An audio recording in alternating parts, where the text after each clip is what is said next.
Quorum being present, the Committee on Homeland Security will come to order.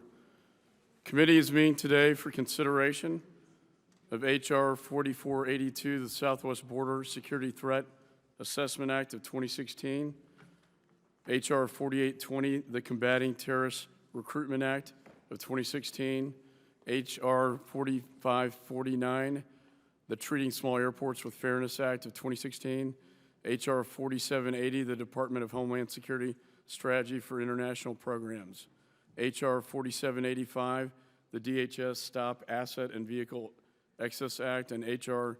4698, the Securing Aviation from Foreign Entry Points and Guarding Airports through Enhanced Security Act of 2016, and H.R. 4509, the State and High-Risk Urban Area Working Group Act. I now recognize myself for a very brief opening statement. I'll be submitting a longer statement for the record. Yesterday, we witnessed a horrific attack carried out by ISIS-linked terrorists in Brussels, Belgium. Our thoughts and prayers go out to all those who were killed and injured in those attacks. These attacks reminded us of our own vulnerability and the reality that we must live with every day. The bills we will mark up today address some of these vulnerabilities, but we must be vigilant and continue to look for ways to protect our citizens. I'd like to take a moment of silence now to remember the victims before we begin our markup. Thank you. The chair now recognizes the ranking member of the committee, Mr. Thompson. Thank you, Mr. Chairman. Mr. Chairman, I'd like to begin also by expressing deep condolences to the people of Belgium and all who were affected by yesterday's heinous and cowardly coordinated terrorist attack.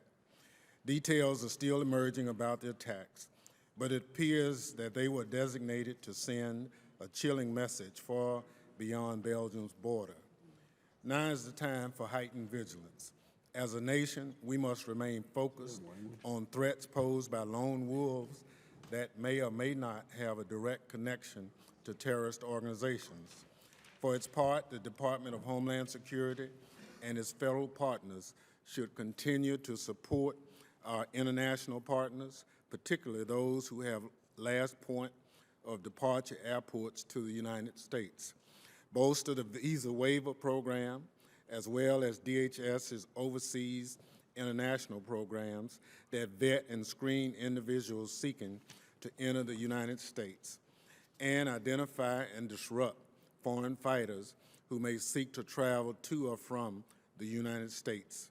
Appropriately, today the committee will consider legislation I authored that is focused on pushing our borders out. H.R. 4780, the Department of Homeland Security Strategy for International Programs Act, would require DHS to develop a department-wide strategy for how it grows overseas screening and vetting programs.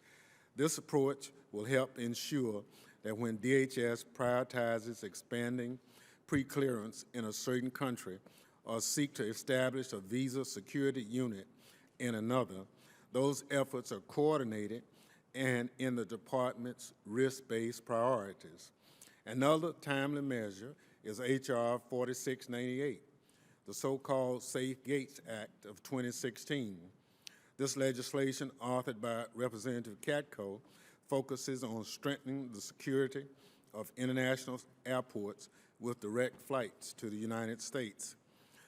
Through the provisions of the bill, largely codify existing TSA efforts. Moving this legislation sends a message that this committee is vested in TSA engaging with international partners to raise the level of aviation security overseas. I'm pleased that today we will be considering 4 of the measures that speak to the committee's oversight findings regarding various Department of Homeland Security challenges. They are H.R. 4509, the State and High-Risk Urban Area Working Group Act, H.R. 4549, Treating Small Airports with Fairness Act of 2016, H.R. 4785, the DHS SAVE Act, H.R. 4482, the Southwest Border Security Threat Assessment Act of 2016. It is no secret that when it comes to H.R. 4820, I have serious concerns about the committee advancing it at this time. Mr. Chairman, I wrote you on March 17th to ask that consideration of this legislation be postponed until after the committee had the benefit of receiving public testimony from the director of the department's new Counter-Violent Extremism Office, the Office of Community Partnerships. I ask unanimous consent that my letter and the chairman's response dated March 21st be submitted into the record. The committee has never heard testimony from this office, which was established in September 2015, about its programs and what role, if any, it has or wants with respect to identifying and collecting public testimonials from terrorists and others who repudiate violent extremism after embracing it. We do know, however, from the informal technical assistance furnished by the department that the legislation is not necessary. Further, we know that it could have a negative impact on DHS's efforts at fostering community partnerships if communities believe that this information is be obtained from informants, intelligence gathering, or surveillance. Unfortunately, the response letter I received makes broad assertions about the degree to which Mr. Fleischman's bill incorporates DHS's comments that when viewed against the department's technical assistance are not supportable.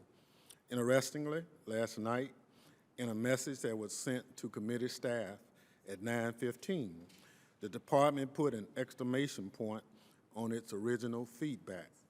In its technical assistance to the bill as introduced, the department added that not only does the department lack the staff to take on this new prescriptive activity, but that if DHS was forced to go down this road, there could be implications on future prosecutions and investigation by the Department of Justice and the FBI.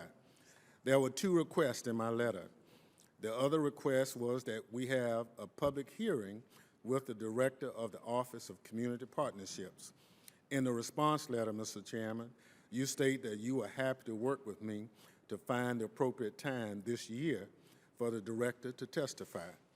Given your strong desire to advance a bill introduced 2 days ago by a member who's not on this committee and has not participated in our committee's activities, I would think that you would want such a hearing as soon as possible, particularly in light of DHS's feedback on the bill. Nobody in this room wants to see DHS's ability to carry out community engagement damaged. If there's a risk that the Fleischman bill will do that, we owe it to our constituents to proceed with caution. As such, I urge you to schedule a hearing with George Slim, the Director of the Office of Community Partnership within DHS, as soon as possible. My staff has reached out to the department and was assured that he could be made available to testify. Further, I ask you, in the interest of carrying out our duties in a thoughtful and informed manner, to postpone consideration of H.R. 4820 until our members have had the benefit of hearing testimony and questioning the top DHS official about what the department is doing in this space and how the bill could affect it. With that, Mr. Chairman, I yield back.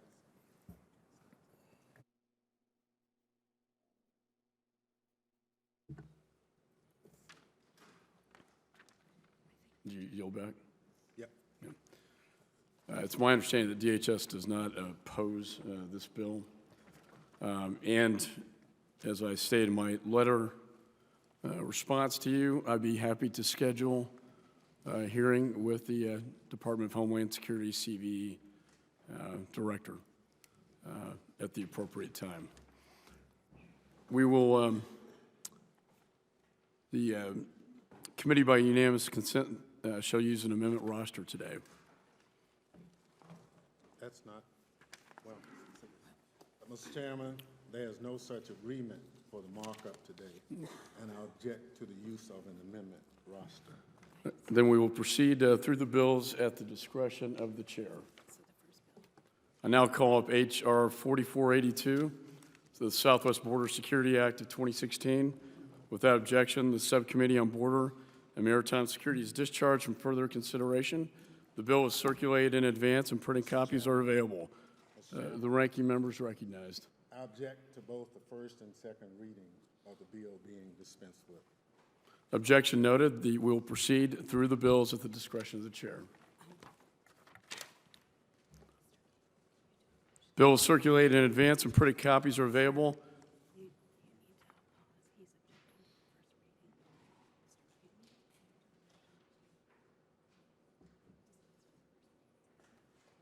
Mr. Kane is recognized. Chairman, I make a motion to dispense with the first reading. I object. I object, Mr. Chairman.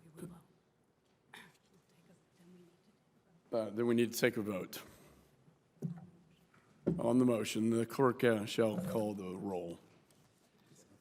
Mr. Smith. Mr. King. Aye. Mr. King votes aye. Mr. Rogers. Mrs. Miller. Mr. Duncan. Mr. Duncan votes aye. Mr. Marino. Mr. Marino votes yes. Mr. Barletta. Mr. Barletta votes yes. Mr. Perry. Mr. Perry votes aye. Mr. Clausen. Mr. Clausen votes yes. Mr. Katko. Yes. Mr. Katko votes yes. Mr. Hurd. Yes. Mr. Hurd votes yes. Mr. Carter. Mr. Walker. Mr. Walker votes yes. Mr. Loudermilk. Ms. McSally. Ms. McSally votes yes. Mr. Ratcliffe. Mr. Donovan.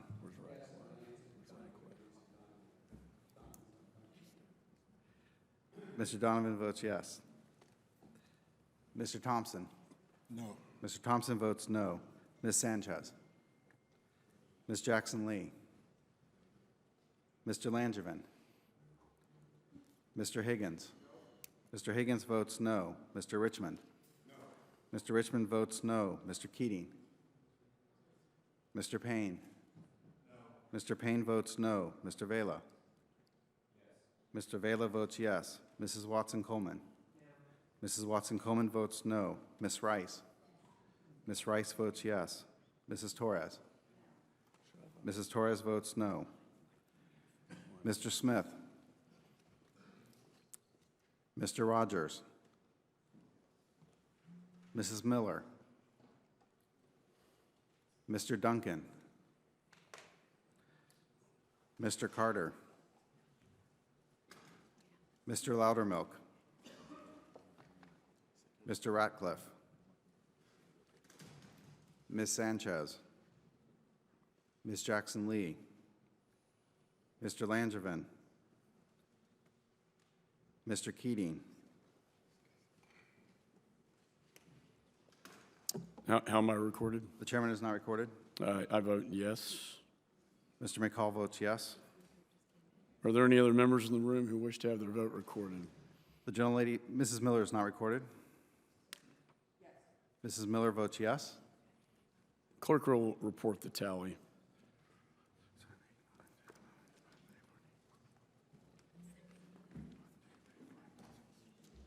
Mr. Chairman, on that vote, there were 14 yeas and 6 noes. The ayes have it, and the motion is not agreed to. Motion is agreed to. Clerk shall designate the bill. H.R. 4482. Mr. Chairman, Ranking member is recognized. I object to the unanimous consent and ask that the clerk read the bill in its entirety.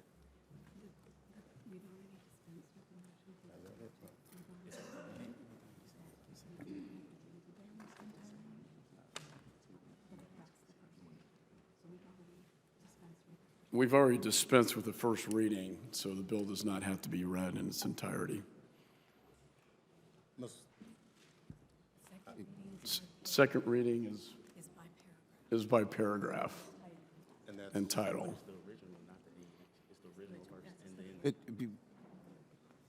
Parliamentary inquiry, Mr. Chairman.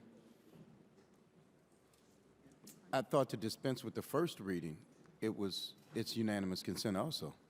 No, there's a motion if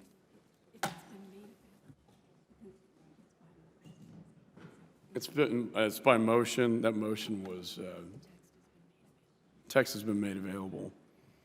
No, I think the point is that motion failed, and what we have to do. No, his motion. His motion passed. His motion did not His pass. motion failed. His motion failed. Yes. Are you seeking the second reading? Are you seeking a second reading? That's correct. Yes, and the second reading is by title. The second reading is by title. And that's what we're saying. By title. Yes. Yes.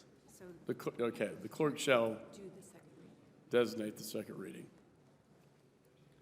H.R. 4482, to require the Secretary of Homeland Security to prepare a Southwest border threat analysis and for other purposes. Section 1, short title. Without objection, I object. and the objection duly noted. He has to read it.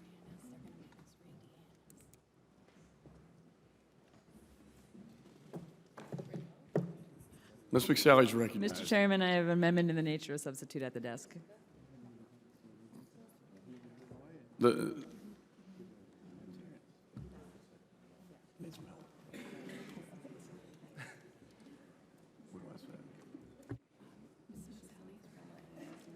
again, Ms. McSally is recognized. Mr. Chairman, I have an amendment in the nature of the substitute at the desk. Okay, the clerk shall designate the amendment in nature of substitute. Amendment in the nature of a substitute to H.R. 4482, offered by Ms. McSally.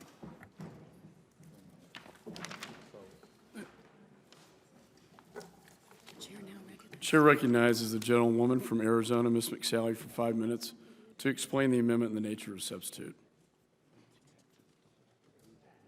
Okay, thank you, Mr. Chairman. Securing the border is ultimately one of the most important responsibilities of the federal government. The instability and the chaos that drug cartels foster pose national security problems and public safety threats that endanger border communities like mine. In southern Arizona, we are impacted by border security every single day. Property destroyed, militarized like checkpoints on our roads, and fear of violence from transnational criminal organizations, or TCOs, running drug loads through our communities. And the very same pathway and smuggling routes that facilitate the illicit flow of people and drugs could also potentially be used for terror, making it critical that we quickly gain control of the situation along the southern border. Unfortunately, previous strategies have focused simply on sending more resources to the border because we have never systematically analyzed the threat, taking into account the weaknesses in DHS's capability or developed a serious plan to address those weaknesses. So it should not surprise us that for years, DHS has applied resources in an ad hoc basis without ever asking some fundamental border security questions. What and where are the threats to our border security? Where are the gaps in our defenses, our understanding of the nature of the threat? And perhaps most importantly, how do we quickly plug those gaps and achieve a fuller understanding of where we are getting beat by the cartels? The Southwest Border Security Threat Assessment Act before us today is designed to get answers to those fundamental questions. We must move beyond the political rhetoric that on the one hand says the border's out of control, and on the other hand says it's more secure than ever and everything is fine. The truth is that we've been given an incomplete picture as it relates to the situation on the border, and we cannot verifiably say where between those two ends of the spectrum we actually are, and that's the heart of the problem. I believe that one of the first steps to assess the threats is to assess the threats that exist along the border, understand and identify the gaps in our defenses, and then develop a plan to address those gaps through a change of strategy that modifies how we deploy agents, technology, and infrastructure. My bill first calls for a border security threat analysis that considers the threats posed by TCOs and others, the impact of terrain, gaps in coordination between federal, state, and local levels of government, as well as an identification of current levels of situational awareness and operational control. Based on the results of this assessment, the Chief of the Border Patrol is required to issue a strategic plan designed to increase situational awareness, the ability to detect and interdict illegal activity at the earliest possible point, and focus intelligence collection to disrupt the cartels who are creating chaos along the border. Last month, I held a hearing on the need for situational awareness, and the short story is that DHS does not have a solid picture of what is happening on the border. Securing the border to an agreed-upon threshold without a very basic understanding of the current state of security situation makes achieving real progress very difficult. The sooner we can get a handle on where the threat is, where the drug cartels are beating us, the quicker we can adjust our strategy to deploy sophisticated technology and agents to address the threats before they affect our border communities. We cannot wait any longer. The bill before us today is a good first step. I urge my colleagues to support, and I yield back the balance of my time. Bill will yield back, is there any further discussion on the amendment in nature and substitute?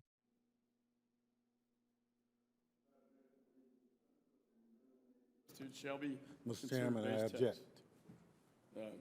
The ranking member objects. The clerk shall read the amendment. Strike all after the enacting clause and insert the following. Section 1, short title.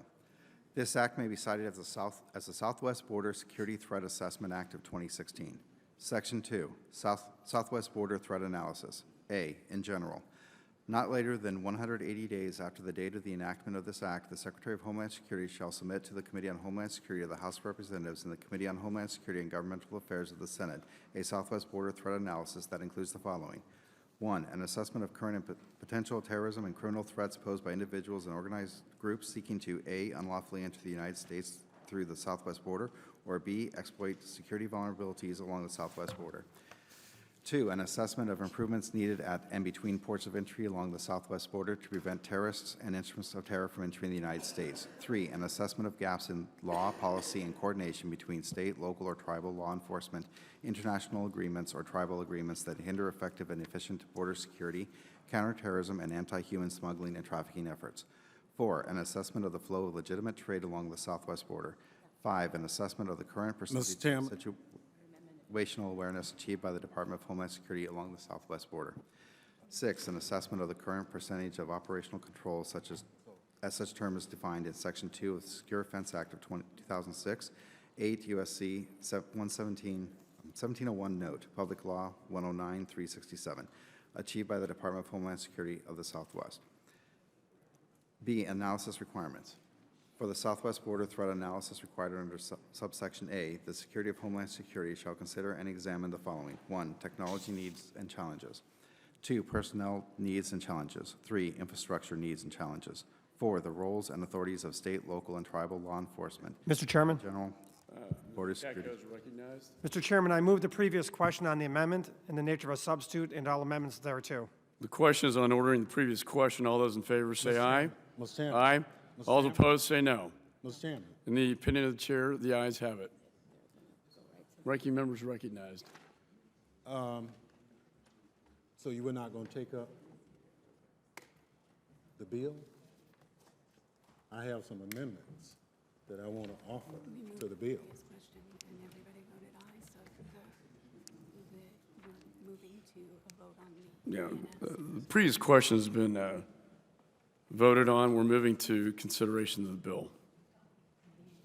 So, point of order. The ranking member is recognized. So you do understand that we have some amendments we'd like to offer to the bill, and we plan to offer them.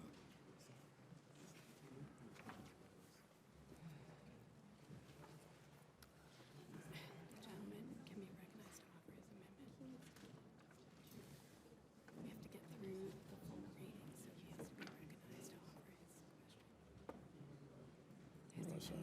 So the gentleman, the clerk will read the gentleman's amendment. The clerk will read the gentleman's amendment. No amendment's been offered, Mr. Chairman. I need to offer them. Amendment 1. Amendment to the amendment in the nature of a substitute to H.R. 4482, offered by Mr. Thompson. In Section 2A, add at the end the following. 7, an assessment of traveler crossing times and any potential security vulnerabilities associated with prolonged wait times.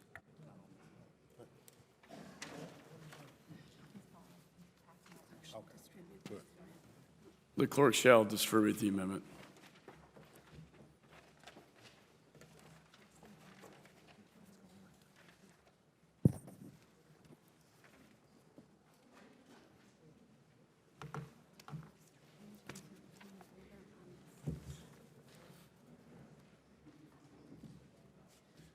We're going to try to keep us here all day.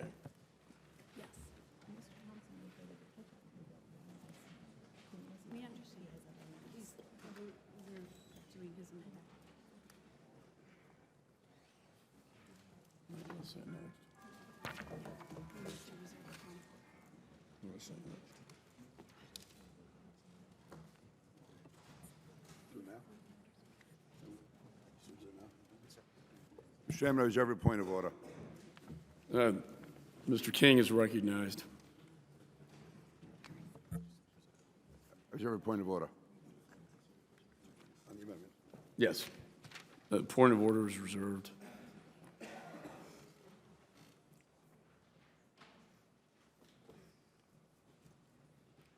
Okay, so Mr. Thompson is now recognized. Okay, Mr. Thompson is now recognized for 5 minutes on his amendment. Thank you, Mr. Chairman. Mr. Chairman, my amendment has been distributed to the committee. The bill we have before us requires the Secretary of Homeland Security Southwest Border threat analysis include a number of different assessments related to border security activities in the region. My amendment would add to the list an assessment on crossing times for travelers and any possible security vulnerabilities associated with prolonged wait times. Our border crossing along our southwest borders are some of the busiest in the world, and how we are managing the high volume of people crossing over on a daily basis necessitates our attention in any threat review. Given resource constraints, infrastructure needs, and the staffing shortages at our border crossing, we've seen a marked increase in waiting times for travelers over the years. My amendment would ask the Secretary to examine whether these crossing times may pose a security threat. This information is important not only to those travelers, but also to the surrounding communities. I ask for support of my amendment and yield back. The gentleman yields back. Is there any further discussion on the amendment? There being no further discussion, does the gentleman insist on his point of order?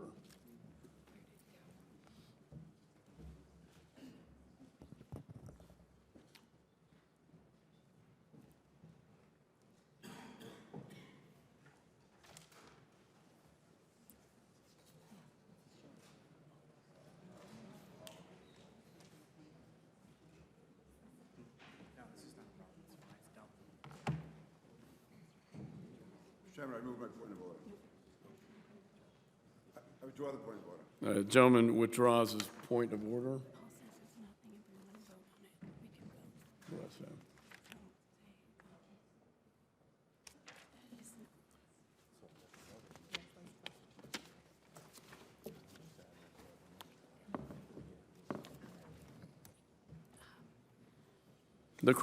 Being no further discussion, the question now occurs on the amendment offered by Mr. Thompson.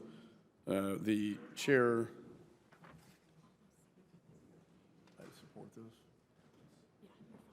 Chair supports this amendment. All those in favor signify by saying aye. Aye. All those opposed, no. In the opinion of the chair, the ayes have it, and the amendment is agreed to. Clerk will continue to read. C, classified threat analysis. To the extent possible, the Secretary of Homeland Security shall submit the Southwest Border Threat Analysis required under subsection A in unclassified form. The Secretary may submit a portion of such threat analysis in classified form if the Secretary determines such is appropriate. Mr. Chairman, I Section- have an amendment at the desk. Ranking members recognized. Clerk shall report the amendment. Amendment to the amendment in the nature of a substitute to H.R. 4482, offered by Mr. Thompson. Mr. Chairman, I preserve a point of order. The gentleman from New York reserves a point of order. The amendment shall be distributed.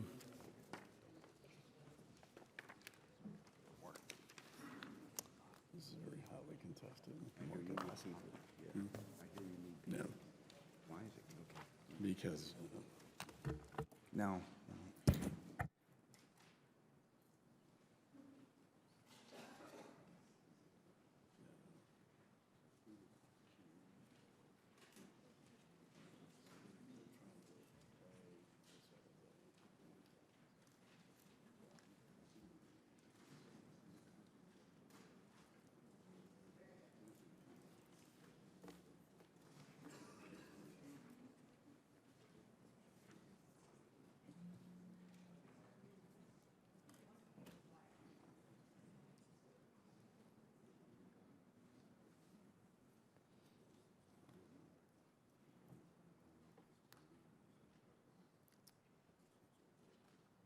The amendment's been distributed. Mr. Thompson's recognized on his amendment.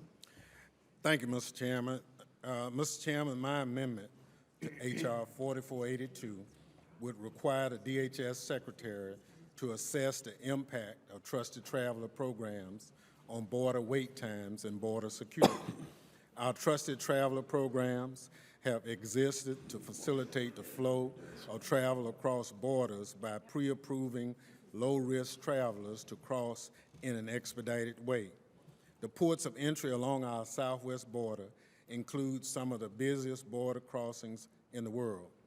By requiring that the threat analysis of our southwest border include trusted traveler programs, I believe we will be able to better understand the role of such programs and how they play in security along the southwest border.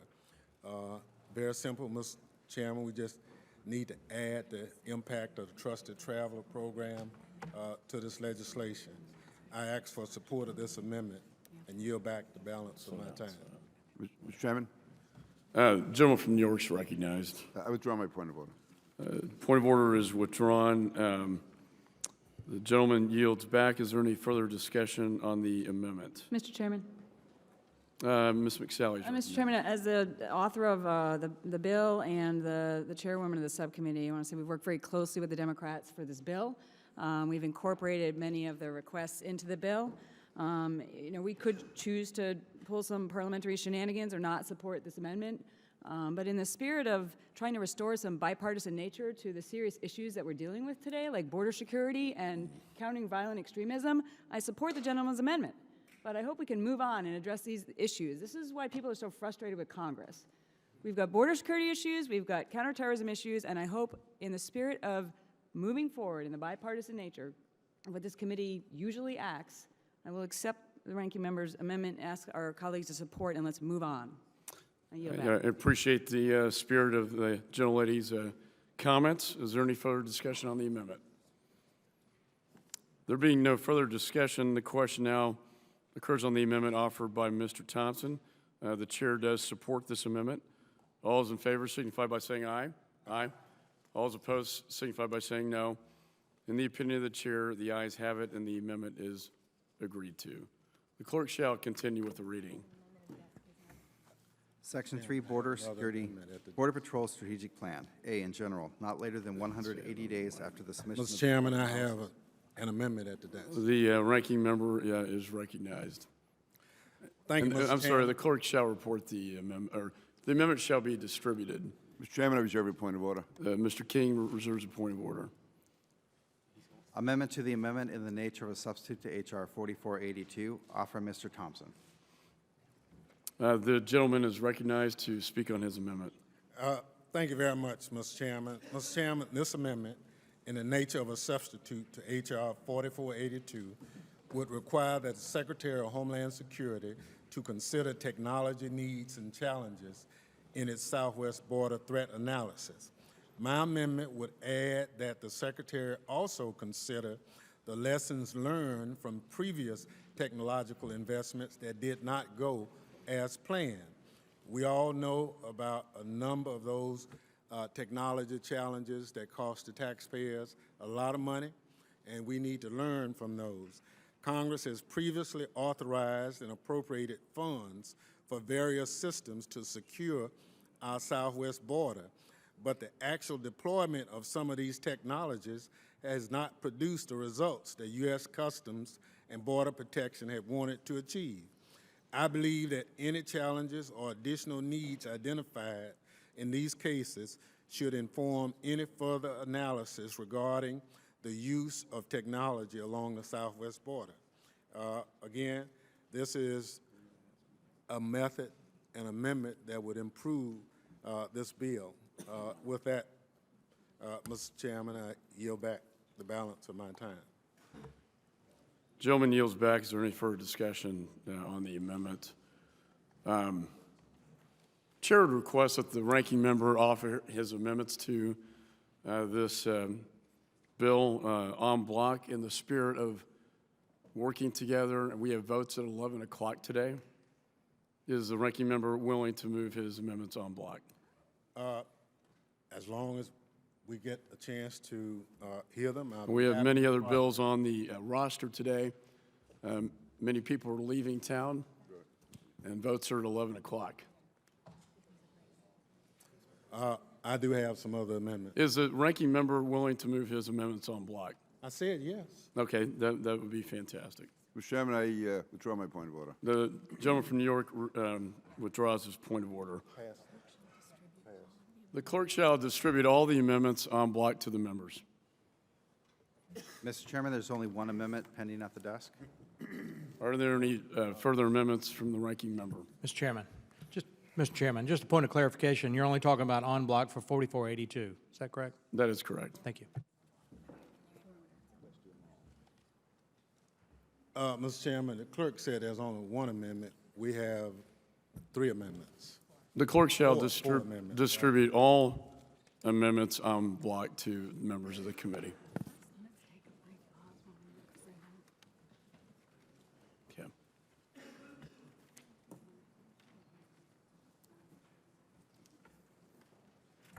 Mr. Chairman, there are 4 amendments at the desk by Mr. Thompson. En bloc amendment to the amendment in the nature of a substitute to H.R. 4482, offered by Mr. Thompson.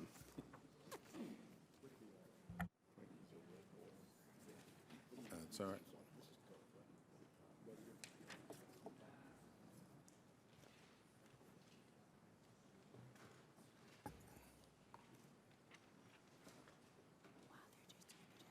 You're starting at 4, and then at the top 5, 6, and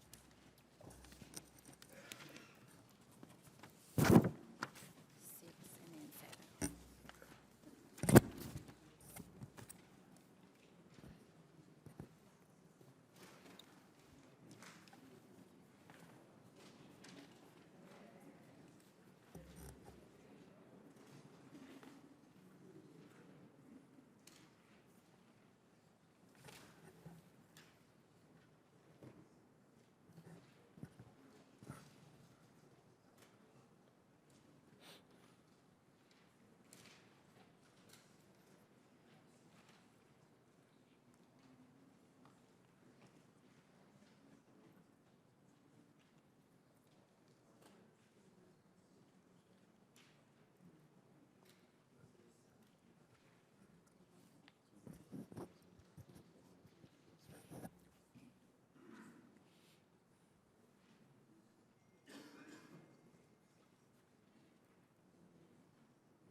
Mr. Chairman, Gentleman from New York. yeah, I reserve a point of order on the en bloc amendments. Yeah, point of order is made.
The gentleman, the ranking member is recognized for his en bloc amendments. Thank you, Mr. Chairman. Mr. Chairman, H.R. 4482 directs the Secretary of Homeland Security to consider personnel needs and challenges in his southwest border threat analysis. My amendment would specify that challenges in the recruitment and hiring process be considered as well. For example, we've heard and witnessed testimonies before this committee that the U.S. Border Patrol has approximately 1,700 agents under its statutory mandated staffing levels. I believe we must reach a better understanding of what recruitment and hiring challenges underlie this situation. We need to understand why staffing levels have dropped so significantly and whether low staffing levels may be impacting border security operations and activities as well. My amendment is consistent with the intent of the underlying bill. I ask support for amendment number 4. Amendment number 5.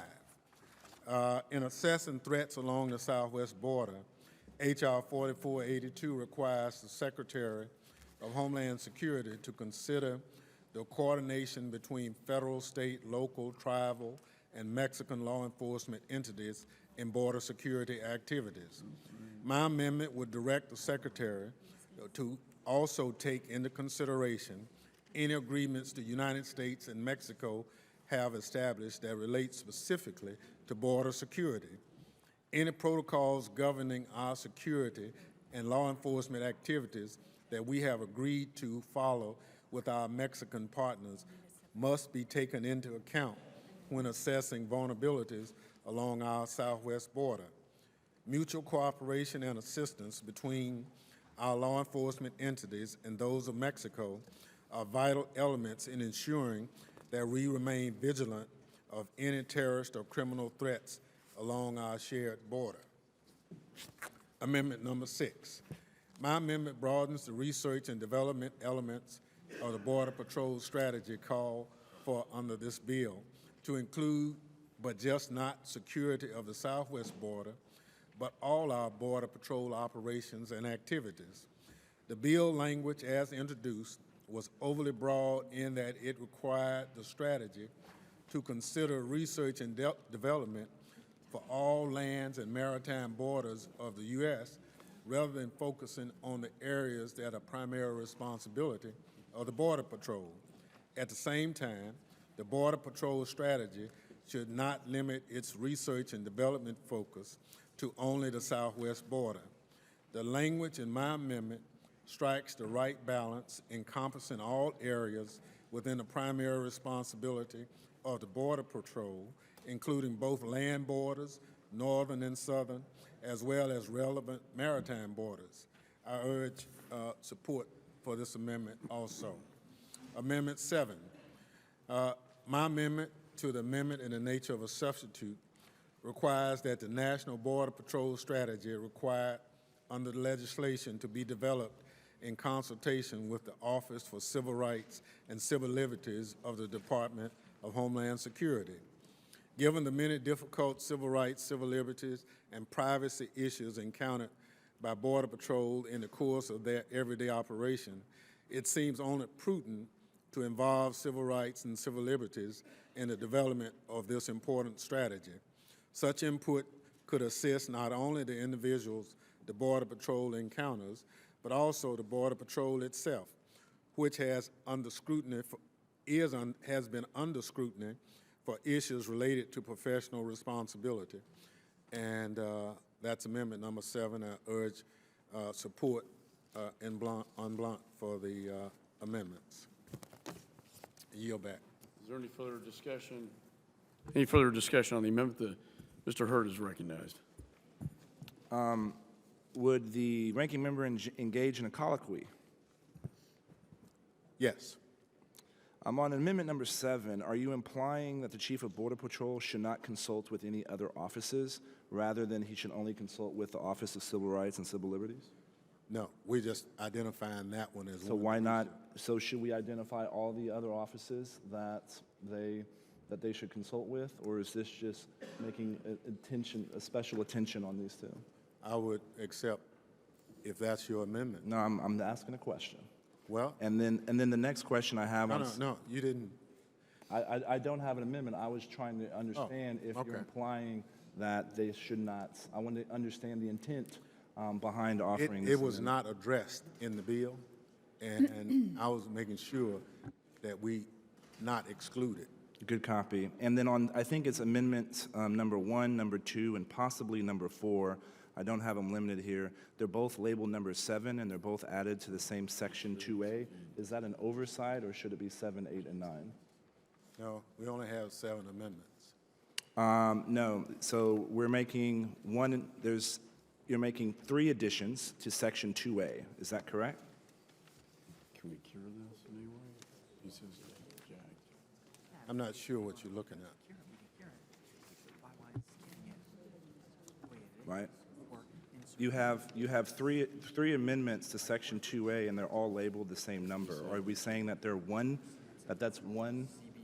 No, we got that would include 3A, 3B, 2B, 2, and 2B. So these are the other two. These are the earlier 2 amendments, That's correct. right? And so we have section 2A, add at the end of the following, and it starts with number 7. And then the next amendment is in section 2A, add the following, and it starts with number 7. Are we saying that these should be combined, or it should be 7 and 8? Well, at the appropriate place, that's what the reference is. So it's additional. It's adding 2 more bullets to this section 2A. That's correct. That's the purpose of the amendment. Excellent. I yield back my time, Chairman. Thank you. Is there any further discussion? Mr. Chairman, On the amendment? Ms. McSally's and recognized. I don't know which amendment this is because I don't know how they're labeled here. But- At the very top, I know it's hard to, I had the same problem myself. So 070? 070, yes. So my concern on this, Mr. Chairman, is one of the challenges that we've had is Border Patrol often confuses activity with progress. Like, we measure activity, right? And we need to have an objective of securing the border. We shouldn't be measuring and supporting activities for the sake of activity's sake. So the way the bill is currently listed is the prioritized list of departmental research and development objectives to enhance the security of the southern border. So the objective is security of the southern border. And the ranking member's amendment wants to strike that objective and support activities. But we're not here to support activities. We're here to support an objective, which is to secure the southern border. So I strongly disagree with the wording of this amendment, and I would encourage us to reject this amendment because this just adds to more of the same of the problem we have with Border Patrol, which we're trying to fix with this whole bill, is that they measure activity level. They don't measure meeting an objective. So I strongly... Gentlelady's point is well taken.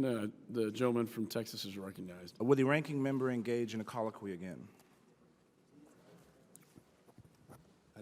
He wants to engage in colloquy. Yes, sir. To further my colleague from Arizona's question, have we consulted with the Department of Homeland Security about their Southern Approaches campaign and how this amendment may impact that?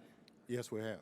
And they believe, because they're moving to a risk-based analysis, is that correct? Well, they have a strategy that points them in that direction. Well, but it's more specific than that. We're moving to instead of keeping track of every single activity, they're focused on the total risk to our border. There's 19 individual criminal organizations operating in just, let's say, northern Mexico. And so what this is, in my opinion, goes against what Department of Homeland Security is trying to do in their Southern and Approaches campaign. Was the head of Joint Task Force West consulted before adding this amendment? Now, I'm not certain you're talking about the same amendment. We are talking about in Section 3B, 14, strike the security of the southwest border and insert Border Patrol operations and activities. Well, my amendment only goes and say we need to talk about all the borders. And it said the language in my amendment strikes the right balance. and it encompasses the northern border, the southern border, as well as the relevant maritime areas. Again, has Joint Task Force West or Joint Task Force East, the director's been consulted on your change in this bill? Yes, They have? they have. And when were the conversations? Well, staff has had conversations all along on the bill. Now, if you want specifics, I can get them to you at some point. But when we did the amendments, we did them in consultation with the department and with other interested individuals. But the key here is, are we doing the consultations with the right individuals? And the right individuals are the folks on the ground that are trying to pursue these activities, not some staffer up here in Washington, D.C. So again, my concern with this amendment is that we're not talking to the right people on how to give them the tools they need in order to do their job. Will the gentleman yield? I yield the balance of my time. Again, to the ranking member's point, the title of this bill is the Southwest Border Security Threat Assessment Act of 2016. When we're talking about the northern border, I think our colleague, Mr. Katko, had a northern border threat assessment that's already gone through this committee. This bill is focused on the southwest border, and the intent is to support the objective to secure the southwest border. So the way the amendment to the nature of substitute language is supporting R&D efforts with the objective to secure the southern border. It's being replaced now by this very vague and broad that we're supporting Border Patrol activities. Again, that is, we need to be moving away from activity and towards an objective, and this is not about the northern border. We'd be happy to consider any other legislation in the committee if needed beyond Mr. Katko's on the northern border. This is about the southwest border, this bill. Well, and the intent of this amendment is to say, look, we have problems all over. Why just structure it just for this? Mine is to expand it. If it's the wishes not to expand it, you know, it's the wishes of the body. But we have a northern Will the gentleman border. yield? No. Okay. I yield. I think it's We've already my passed that time. bill. Yeah, and my time has expired, and I yield back to the chairman, who I'm sure will yield to the gentle lady from Arizona, recognize the gentle lady from Arizona. Any further discussion on the amendment?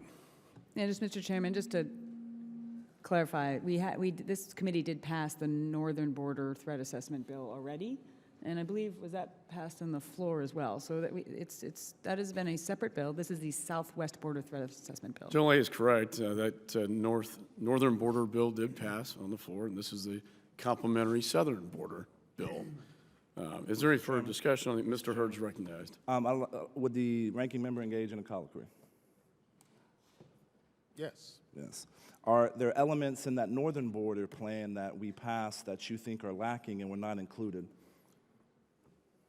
Rather than piecemeal what we're trying to do, the spirit of this amendment is put the strategy in the Border Patrol for just maritime as well as northern and southern border. But so you think the bill that we've already passed out of this body, which I believe you supported, did not have the appropriate pieces, and we need to change it using the southwestern border bill as well? I'm saying this amendment would allow us to incorporate the strategy for the Border Patrol to include the northern border, southern border, and the maritime borders in its overall strategy.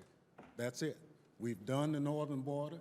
It did not include the southern border. Which is what we're doing here? Which we're doing here, but we still have the maritime. We can fix all our borders with this amendment. Any further discussion on the amendment? The chair agrees to the en bloc amendments 065, 066, 067, 068, 069, and 071. The chair does not support 070 for the reasons stated by the author of the bill, Ms. McSally. So we will vote en bloc on all amendments with the exception of 070. All those in favor signify by saying aye. Aye. Aye. All those opposed signify by saying no. In the opinion of the chair, the ayes have it. And now the clerk shall report. So you don't do the one that... We're going to vote on 070. Yeah. The clerk shall call the roll on Amendment 070. Mr. Smith? No. Mr. Smith votes no. Mr. King? No. Mr. King votes no.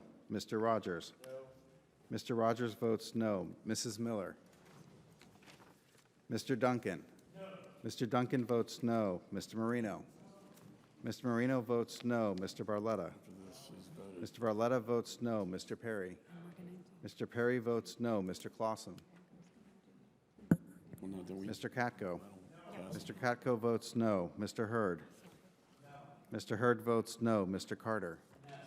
Mr. Carter votes no. Mr. Walker? Mr. Walker votes no. Mr. Loudermilk? Mr. Loudermilk votes no. Ms. McSally? Ms. McSally votes no. Mr. Ratcliffe? Mr. Ratcliffe votes no. Mr. Donovan? Mr. Donovan votes no. Mr. Thompson? Aye. Mr. Thompson votes aye. Ms. Sanchez? Ms. Jackson Lee? Mr. Langevin? Mr. Higgins? Mr. Higgins votes aye. Mr. Richmond? Mr. Richmond votes aye. Mr. Keating? Mr. Keating votes yes. Mr. Payne? Mr. Payne votes yes. Mr. Vela? Mr. Vela votes yes. Mrs. Watson-Coleman? Mrs. Watson-Coleman votes yes. Ms. Rice? Ms. Rice votes no. Mrs. Torres? Mrs. Torres votes yes. Mr. Smith? Smith? Mr. Smith has already voted no. Sorry. Mrs. Miller? Mrs. Miller votes no. Mr. Clausen? Ms. Sanchez? Ms. Jackson Lee? Mr. Langevin?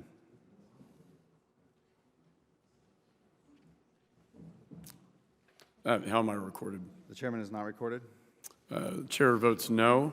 Mr. McCall votes no. Clerk will tally, report the tally.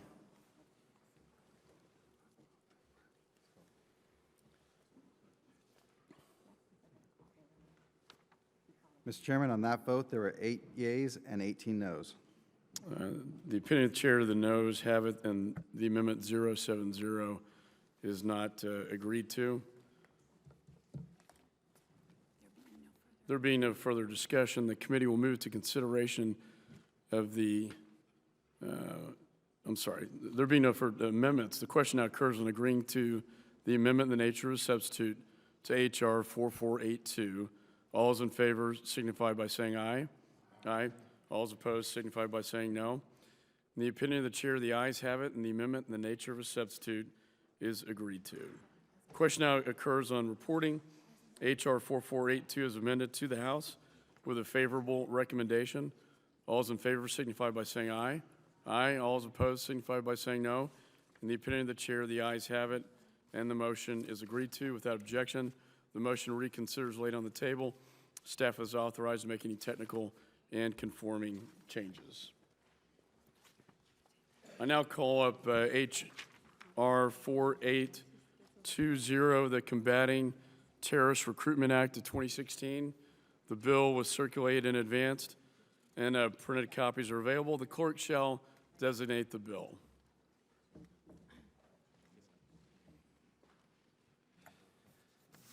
H.R. 4820, The clerk shall read the bill. to require the Secretary of Homeland Security to use the testimonials of former and estranged violent extremists or their associates in order to counter terrorist recruitment and for other purposes. I want the bill read.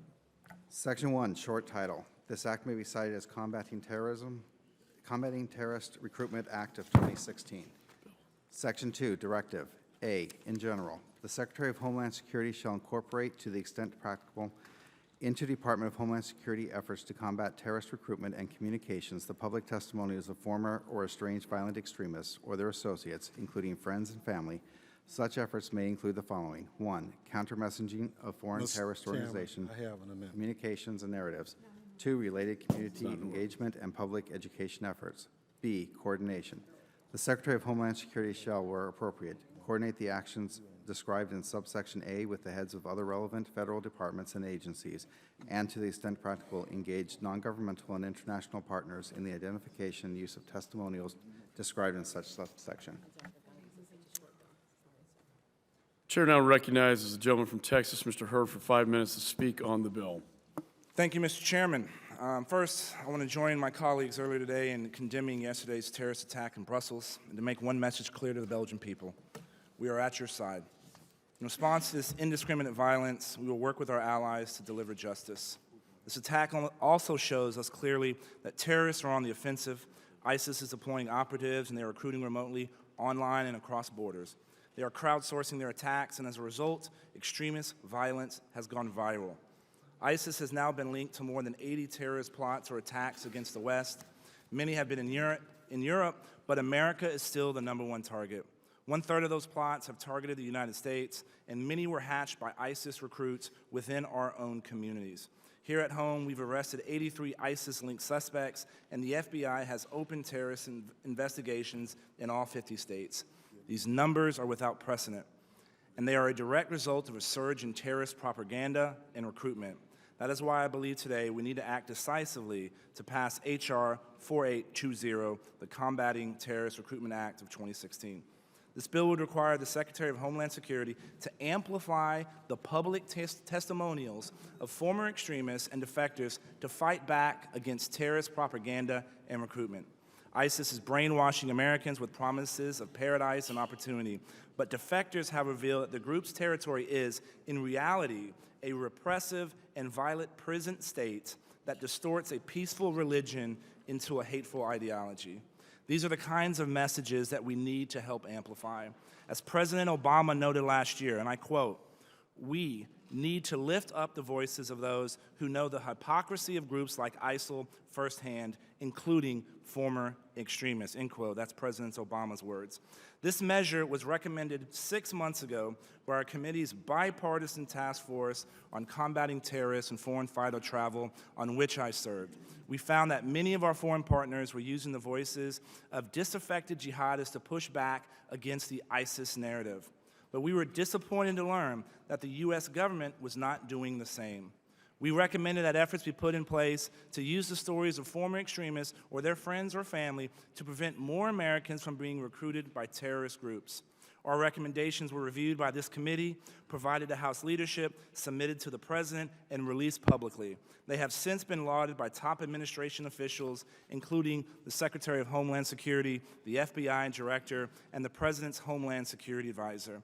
The concept behind this bill was also recommended last spring by the nonpartisan Homeland Security Advisory Council. They advised that DHS should, quote, "craft and disseminate counter-narrative efforts from the testimonials of former extremists." Just last week, we were reminded how important this legislation is. A 26-year-old Virginia man who defected from ISIS was picked up by Kurdish forces in Iraq. Although some details about this case remain unknown, one fact is clear. The young fighter said joining the group was a mistake. Here's what he said. "I found it very, very hard to live there," he told a news outlet about his time in ISIS-controlled territory, saying ISIS fighters, and quote, "don't represent the religion. I don't see them as good Muslims," end quote.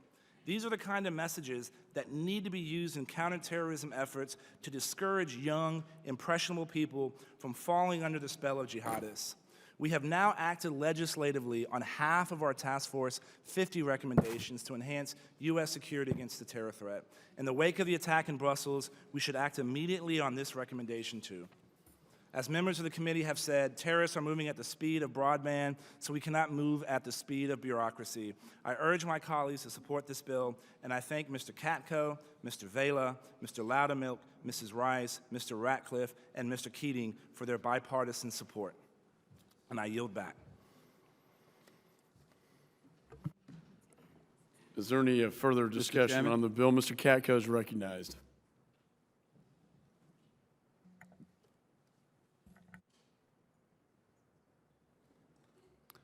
Okay. Yes, Mr. Chairman, I'm sorry. I would like to comment a bit on the bill as I see it. Two of Washington, D.C.'s top experts on countering violent extremism have written to the committee to express strong support for using testimonials to counter terrorist recruitment.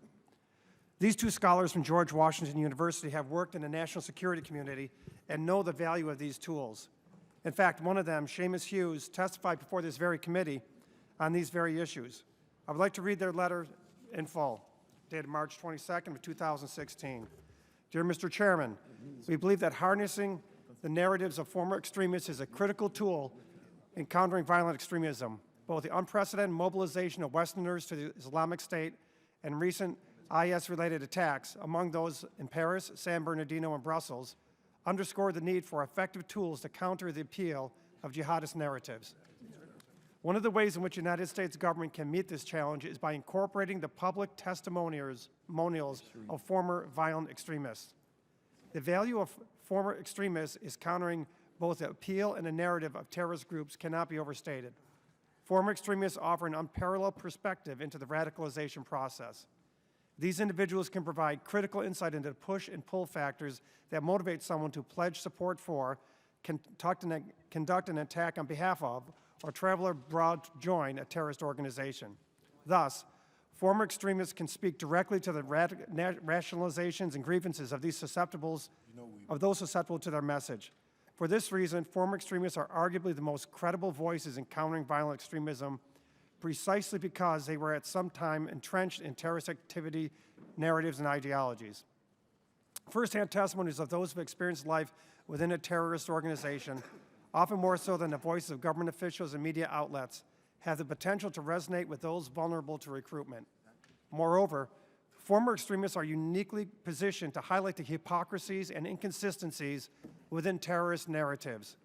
More often than not, the testimonies of extremists belie the utopian society presented to potential recruits in terrorist propaganda. Their stories reveal the brutal truths of joining a terrorist organization and shatter the image of unity, determination, and ideological commitment that these organizations work to cultivate and inculcate.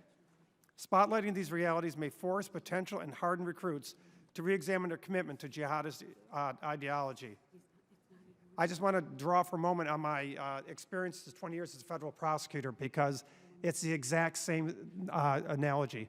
When I was prosecuting gang cases, we always talked to former gang members and used them to testify against previous actual gang members in the case, but also to go back into the communities to try and teach the kids in the community not to join gangs. We've done it all the time. There's no difference. If you want to bake bread, you learn how to bake bread, you go to a baker. You want to learn how to make a bike, you go to a bicycle shop. If you want to learn how a jihadist organization works, you got to talk to these folks and you got to use them to your advantage in the community.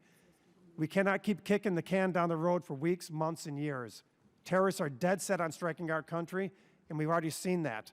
We've just seen how capable they are in Brussels as well. We need to vote today on this bill and protect our country. With that, I yield back. There being any Mr. Chair. further discussion Mr. on the Chairman. bill. Mr. Mr. Chairman. Donovan's recognized. No. Mr. Chairman. Payne. Yes. Thank you. Mr. Chairman, as a member of this committee's task force on combating terrorists and foreign fighter travel, I understand the need to use testimonials to counter terrorist propaganda. However, I do have some concerns with regards to how these testimonials will be collected. I'd like to reiterate Ranking Member Thompson's concerns of moving this legislation forward without public departmental testimony regarding what we are going to do in the CVE space. I'm interested to learn if DHS has conducted any outreach to the stakeholders in the community. In the past, mosques in my congressional district were the subject of surveillance by an out-of-state law enforcement agency. Although the NYPD program was subsequently disbanded, it showed us firsthand the dangers of profiling, and I want to be sure that the precautions we take avoid this outcome once again. In fact, Senator Cruz's comments yesterday are both dangerous and counterproductive.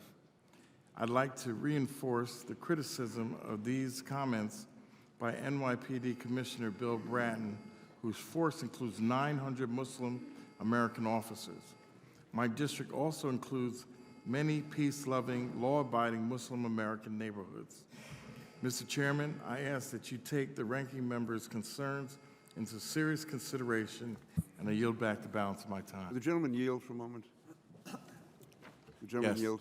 I would just point out that when you talk about the 900 Muslim police officers, many of them were involved in the operation, which was so successful. It was not profiling. The reason it was ended was because they had retrieved the information. This was a demographics unit which was not looking for evidence. It was looking for the placement of different ethnic groups. In the event a threat came, they would know, for instance, where the Pakistani community was, where the Egyptian community was, where the Yemeni community was. This was not involved in getting any type of evidence or intelligence. It was a demographics unit, and that's why it was ended.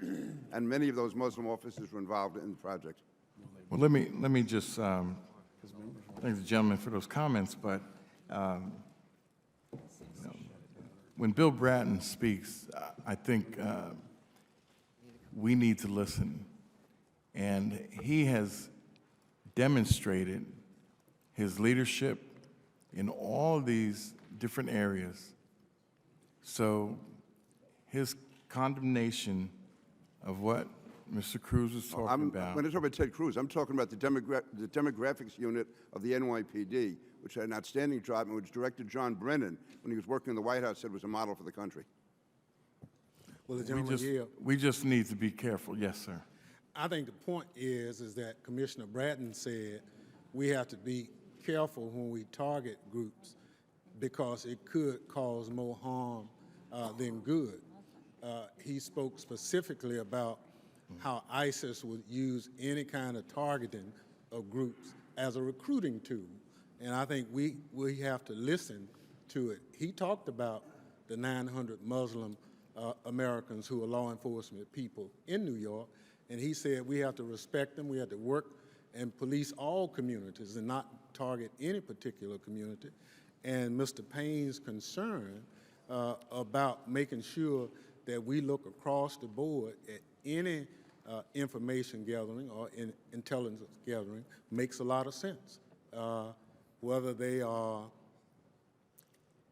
religious zealots or international terrorists or domestic terrorists, we need to make sure that we deal with all the bad people.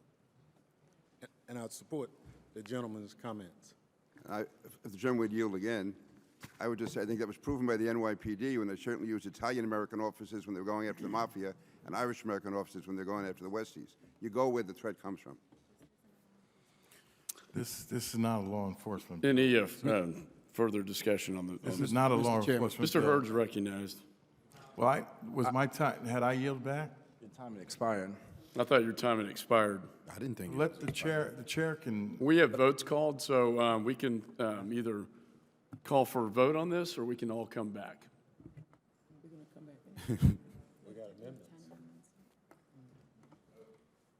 So I think the gentleman's comments on making sure that we're not unduly targeting folks, but this amendment has absolutely nothing to do with any of this.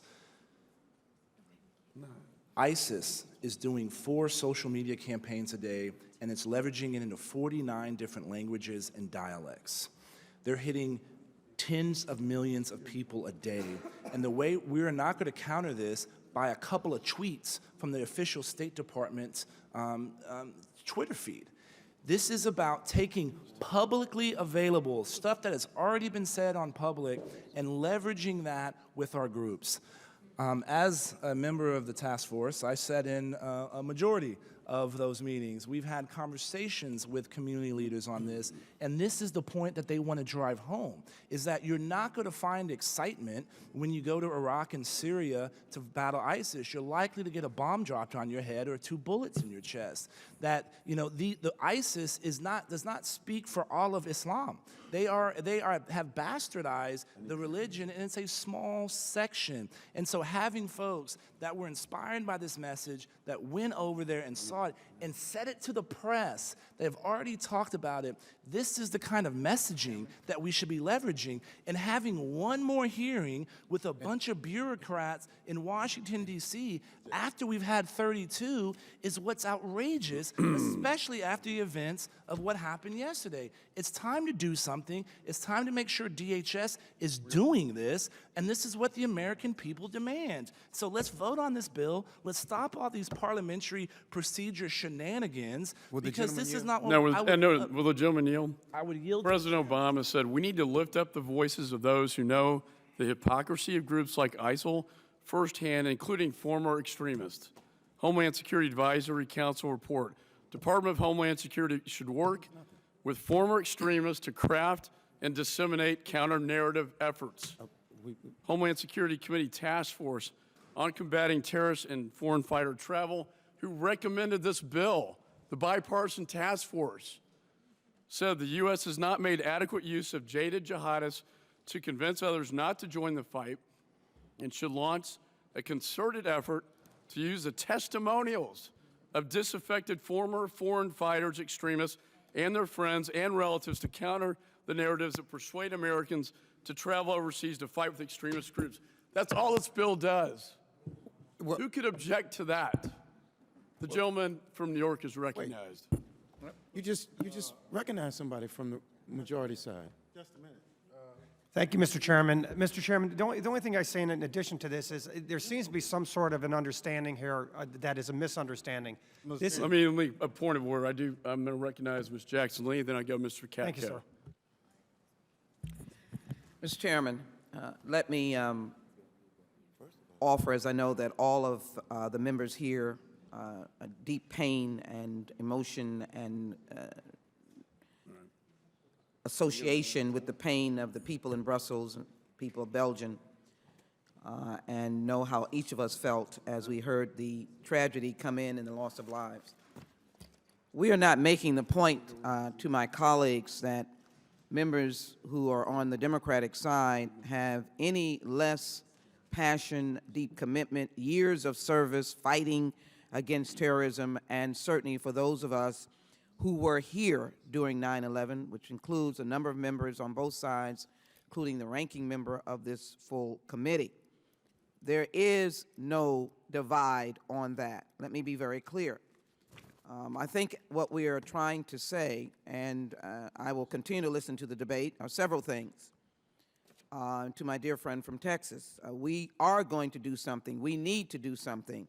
And this is not the end. This is only the beginning. There are a lot of loopholes that we're dealing with. One of the things I want to bring to the attention of my colleagues, that I have engaged with the CVE program, as evidenced by Secretary Johnson. I went out to both my district, but also to Los Angeles, and met with folk who were involved in this program. Be very careful as well that you have all of the community embracing a program of information, because if you have a tone coming from this bill that you're targeting Muslims, then the program does not work.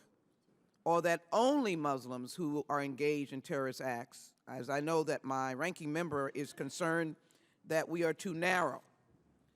So whether or not the President has made the point, that is an obvious point, that those who are converted who have come back and have been converted back to, in quotes, a life of not terrorizing, they do have a story to tell. But I think we must be very forthright as we try to fight terrorism, both from the mechanics of aviation security and transportation security and otherwise, that you must have a holistic approach to Muslims in this country and Muslims around the world.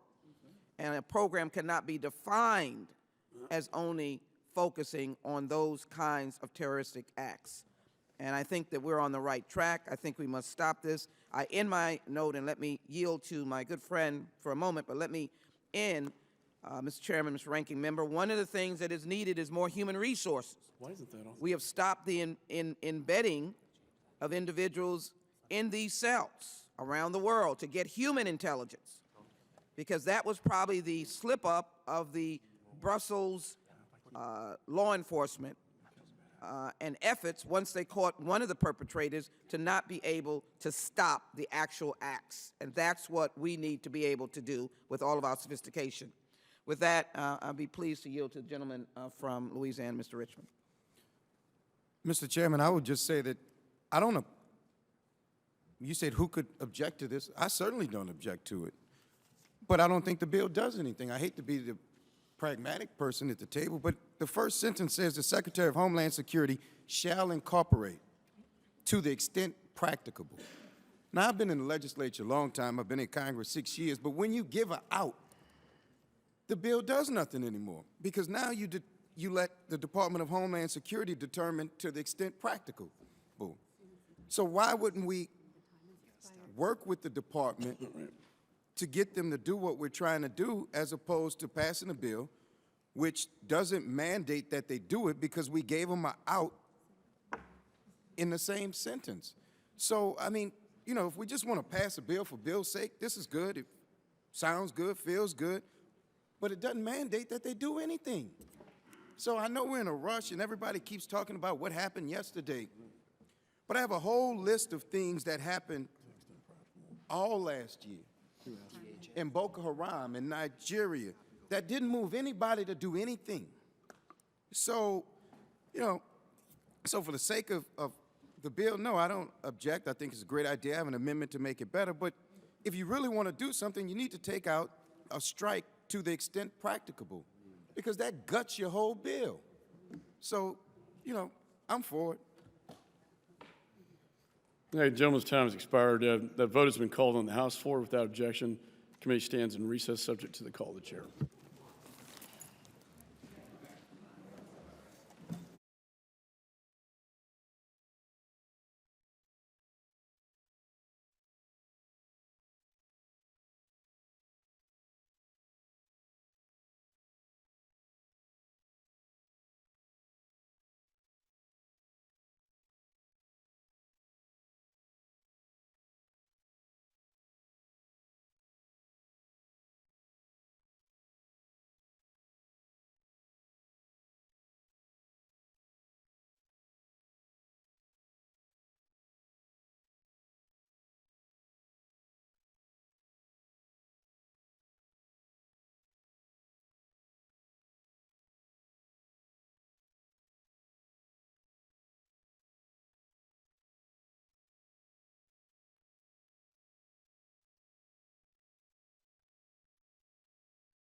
The committee will reconvene.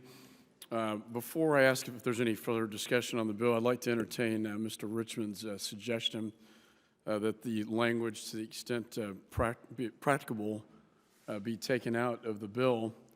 That was put in the bill at the request of the Department of Homeland Security.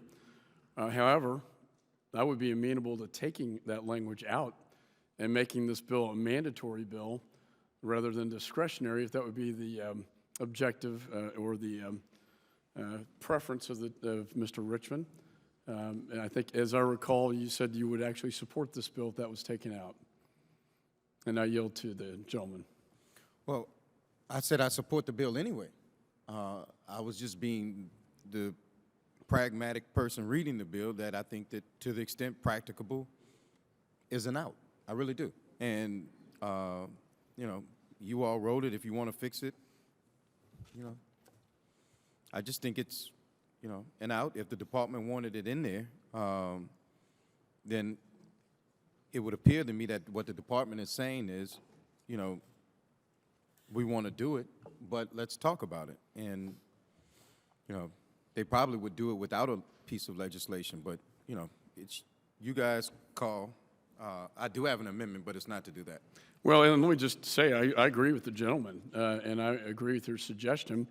And I would move that this language be stricken from the bill. This will make it mandatory on the department rather than discretionary. Is there any further discussion on the bill? Mr. Chairman, Ranking members recognized. I have my amendment roster to be offered. At the point that it gets to Mr. Richmond, I'll be happy to support his, but you kind of taking it out. Well, I wanted to, as we reconvene, raise the last subject that was brought up by the gentleman. Just let that the chair agrees with the gentleman, Mr. Richmond, and at the appropriate time, we will strike that language from the bill. Is there any further discussion on the bill? Any further discussion on the bill? Mr. Chairman, I do have some amendments on it. And I understand that at the appropriate time. Mr. Duncan's recognized. Thank you, Mr. Chairman. You know, I sat here earlier and listened to some of the debate about this bill, and I think back about my childhood when we were forced to watch a video in school called Scared Straight. Scared Straight was where American reporters went into the prisons and had actual convicted convicts, prisoners, that had committed all kinds of crimes, look into the camera and tell the American youth about their crimes and about what it means to be imprisoned. Scared Straight. We've got so many people that are being radicalized online that are buying into this, this Islamic jihad and this goal of a caliphate, that are being misinformed. Young girls that are traveling from all over the world to live under the caliphate, to be wives of the Islamic State terrorists that are abused, regret their decision. They need to be scared straight. They need to hear what it's actually like in this caliphate. I think the bill does a great job in allowing these testimonies from folks that have escaped or left fighting the battlefield for ISIS, escaped the Islamic State. They need to look in the camera and tell Americans, youth and youth around the world, and not just the youth, but others that are being radicalized, what it's actually like in the caliphate. We need to wake up and realize that this is a war unlike any war we've ever fought. This isn't a nation state. You can't go in and defeat an enemy, defeat a country, defeat its leaders from border to border, take over territory and win this thing.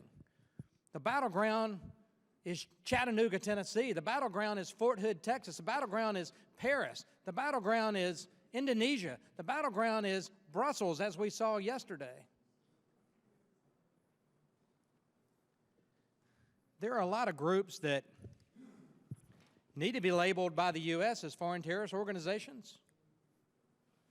We see the genocidal actions by ISIS, and we're doing nothing as a free world, really, to combat that. We're not arming the Kurds, who are actually fighting with antiquated weapons and winning against ISIS. Think about what the Kurds could do against ISIS if we actually gave them modern 21st century weaponry. They were our allies in Iraq. We didn't lose a single American life, to my knowledge, in Kurdistan portion of Iraq during the wars. Not a single American life, because the Kurds were with us.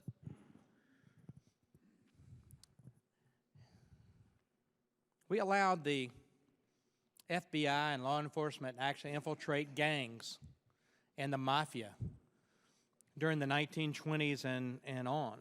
But yet we will argue over whether we're going to allow law enforcement divisions of DHS and the national security apparatus to actually infiltrate the mosque in this country, when we know, we look at every terrorist act, every single terrorist act that has been perpetrated on the United States has been by Muslims. You could go through the list from the shoe bomber Will the gentleman to the yield? 9/11 attacks. Will the gentleman yield? Name a terrorist attack that was not. I'll yield to you. Oklahoma City, Timothy Okay, McVeigh. I'll give you our that one. first serious attack in this nation. I'll give you Oklahoma City. I've been there. I appreciate you bringing that up. But very beyond that, first. we could go through a whole litany of them that have been perpetrated by Muslims. But we always seem to overlook I that. reclaim my time. We need to allow law enforcement to go into the mosque so we can stop radicalization. We need to allow folks that have been on the battlefield in Iraq or Syria to come and tell the real stories to the American people and to the world. We need to scare straight the folks that are thinking about joining the Islamic State, because it's not a rosy picture, not a rosy world with sex slaves and, homosexuals being thrown off of buildings. One side of this political spectrum stands up for homosexual rights in this country. Where are you standing up for the homosexual rights in other countries under the Islamic State, if we just want to talk about that particular argument? I'm sure that testimony of folks that come and talk about their experiences under the Islamic State will share those stories with you. You don't have to believe it just because it's on the internet. You can hear it from them themselves. I think this is a good bill. I think we've got to start, instead of erasing the words of terrorism from the lexicons of the FBI and the DOD, which we have seen this administration do, the words that were used in the 9/11 Commission report of Sharia, of Islam radicalization, the Al-Qaeda, all the things. We've done this before. In 5 years I've been here, we've had hearings where we've talked about the disappearing language of terror under this administration. We need to call it for what it is. It's radical Islamic jihad, and it's targeting the West, particularly the United States as the leader of the West and the free world. Talk about it in terms that actually will help our law enforcement, our military defeat the enemy. And the enemy is radical Islamic jihad wherever it may be in the world. And we've got to take the battle to wherever it may be in the world. With that, Mr. Chairman, I yield back. Ms. Watson-Coleman is recognized. You know what disturbs me most about how we're approaching this bill is that we've isolated the enemy to be that who is Islamist, that who is supposedly foreign, and that who is being radicalized by foreigners. But let me tell you, I'm also afraid if we're going to invade and send our undercover agents into mosques, then we need to send them into the Christian churches also, because that's where we find the radical right wing that hates you simply because— Will the gentlelady yield? No, the gentlewoman will not yield. I yielded for him. That's your prerogative. I am telling you that maybe this bill is moving in a direction that we should consider, but it is not there. Because I want to know, how does this bill address the same threat that people fear from those who are not being radicalized by foreigners, are not trying to be part of a jihadist, but are part of a militia, are part of a right-wing, ultra-conservative, racist organization that simply wants to kill African Americans or other vulnerable communities. So tell me, if you don't mind, Mr. Chairman, how does this bill address our concerns on that level? not just on the Islamist, jihadist level? And why, as a Homeland Security, should we not be concerned about those who have already demonstrated the greatest threat to us in our homeland? And they are not the Islamist jihadists. They are the Timothy McVeighs of the world. They're the young man that went into Sandy Hook. There's a young man that went into Mother Emanuel. There's a young man that went into Boulder, Colorado. They're our American-bred, born citizens, not radicalized by Islam or the extremists in Islam, not radicalized by jihadists, but radicalized by the foundational hate that is associated with the racism of this country. How does this bill address that? And before it addresses that, we should reject this bill. Thank you. I yield back my time. Any further discussion? Mr. Chairman, if I may, Mr. Katko is recognized. the greatest threat to our country right now is the Islamic threat, the ISIS threat. The greatest threat. We have investigations in all 50 states. San Bernardino was an ISIS-inspired plot where 14 people were murdered, 14 people were injured, and the mayhem it created. That's a fact. This bill simply addresses the greatest terrorist threat we have in this country right now in a very precise way. To require the Secretary of Homeland Security to use the testimonials of former estranged violent extremists or their associates in order to counter terrorist recruitment. That's it, okay? If you're a white supremacist and I was a prosecutor, I would use them and go into areas and tell the other white supremacists, this isn't a good idea. This bill simply says, I was there and it sucked, okay? If I was there and it didn't work, I was there and it's horrible. I was there and they're throwing people off roofs. I was there and they're killing people, murdering people. That's simple. That's all this bill does. And Mr. Payne, your opposition to this bill is a head scratcher big time because you were on my committee that drafted this statement. That statement right there. The U.S. has not made adequate use of jaded jihadists to convince others not to join the fight. And you should launch a concerted effort to use the testimonials of disaffected former foreign fighters, extremists, and their friends and relatives to counter the narratives that persuade Americans to travel overseas to fight with extremist groups. You were there when we talked about, Mr. Vella was too, when we had people come in telling us the value of doing this. Okay, this isn't a racial thing. It's a guy saying, I've been there. The guy doesn't even have to be a Muslim that does it. He doesn't have to be talking to Muslims. People, the idea is people in the United States that are getting radicalized by ISIS, either over the internet or through other ways. This bill simply says, we want to use the testimonials to try and bring them back from the abyss. That's it. Okay, so you can sensationalize this all you want, but that's all it's doing. And for people that were on that task force to oppose this when they had an opportunity to oppose before we brought the report out, it's ridiculous. No. Mr. Chairman. So I'm telling you, It's not your time. I'm asking. what I'm saying is let's not blow this way out of proportion. We are simply talking about people that have been there, done that, and are leaving. I did it all the time in gang cases.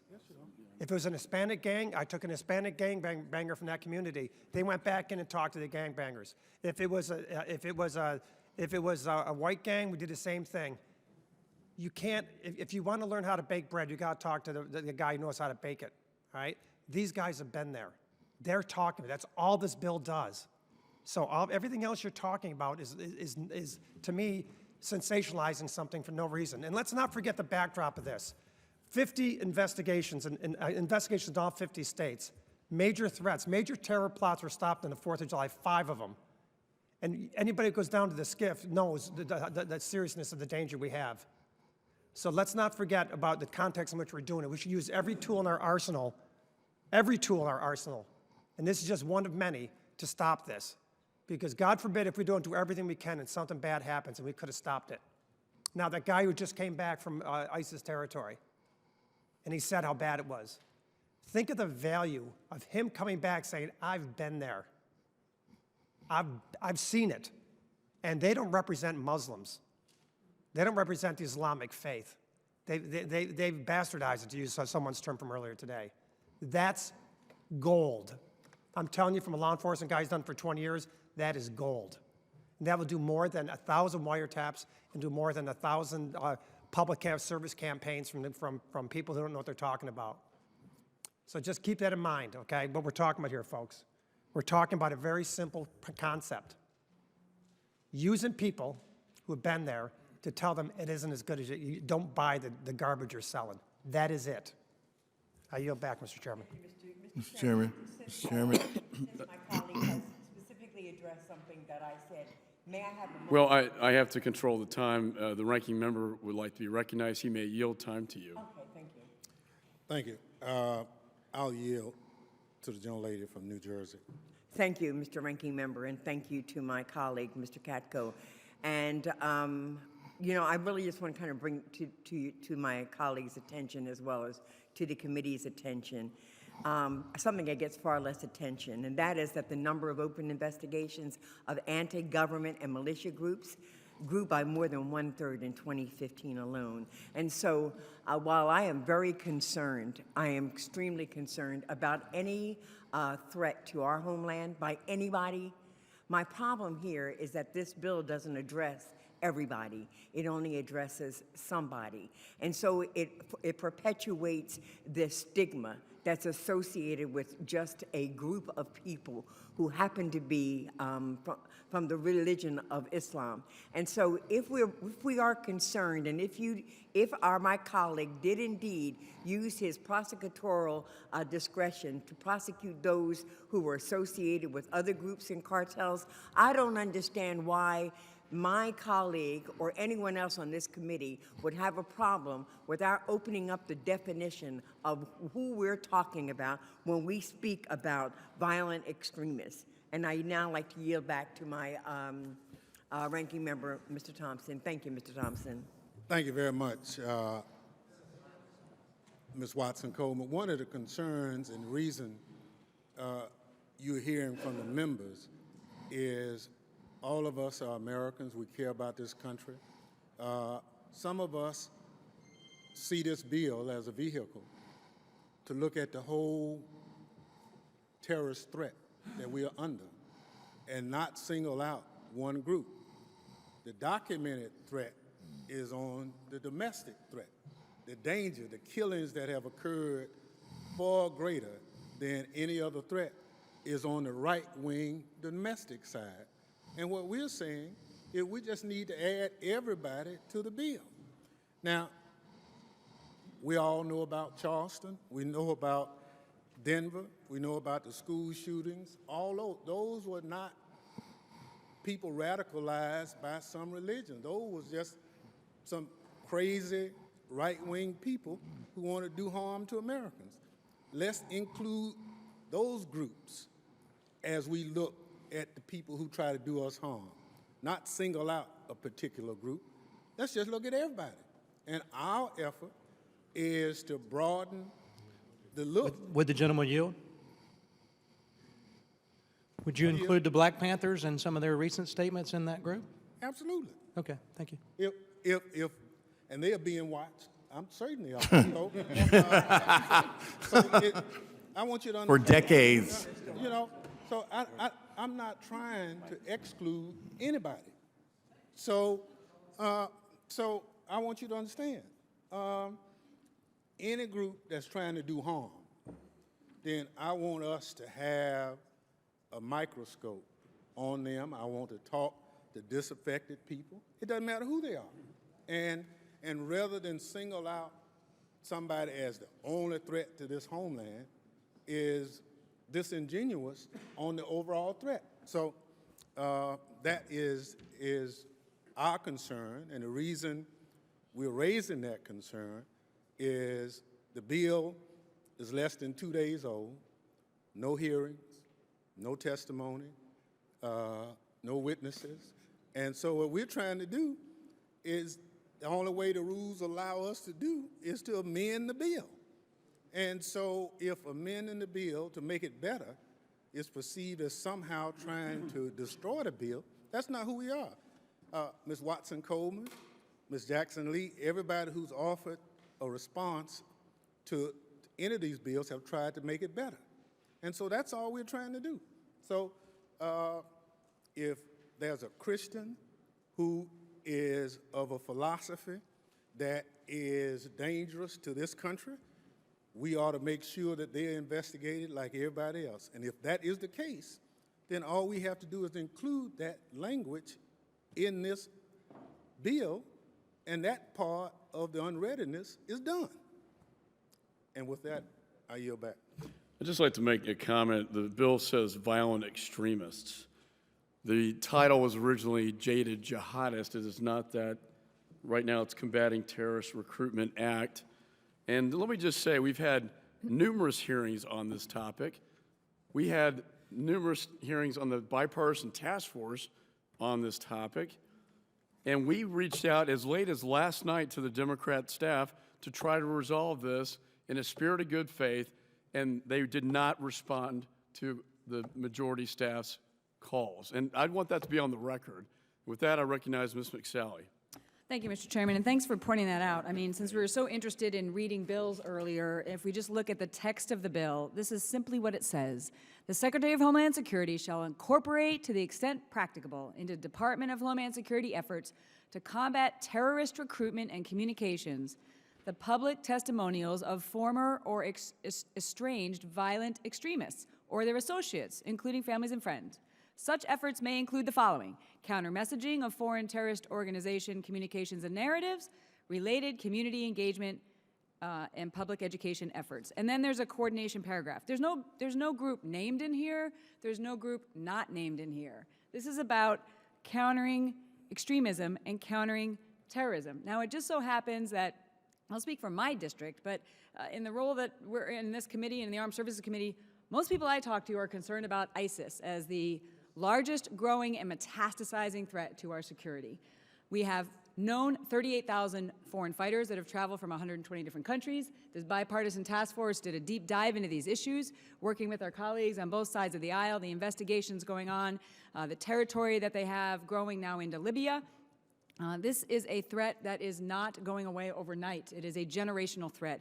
And we're simply saying, as we talk about military operations, which I've been highly critical of, we all know that the end game of addressing this threat is to counter the radicalization, to counter the message, to stop people from being radicalized across and with our allies and in our own communities. And in order to do that, we shouldn't just have a bunch of bureaucrats sending out a couple tweets with Department of State, listed on the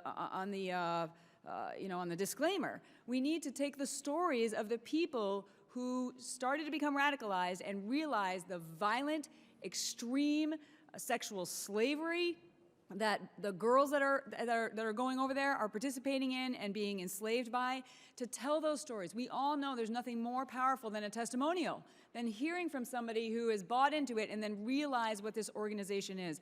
That is going to be a very powerful message. We heard it in many of our meetings in the bipartisan task force, and I cannot believe that the day after another attack in Brussels, that we are, when I just read the language here, that we're getting into some partisan hijacking of this, as opposed to reading it. It's a bipartisan bill. Many members of this committee are on this bill, that we would pass this thing out of committee and not linger for another 2 weeks, because the threat is very real and it is imminent.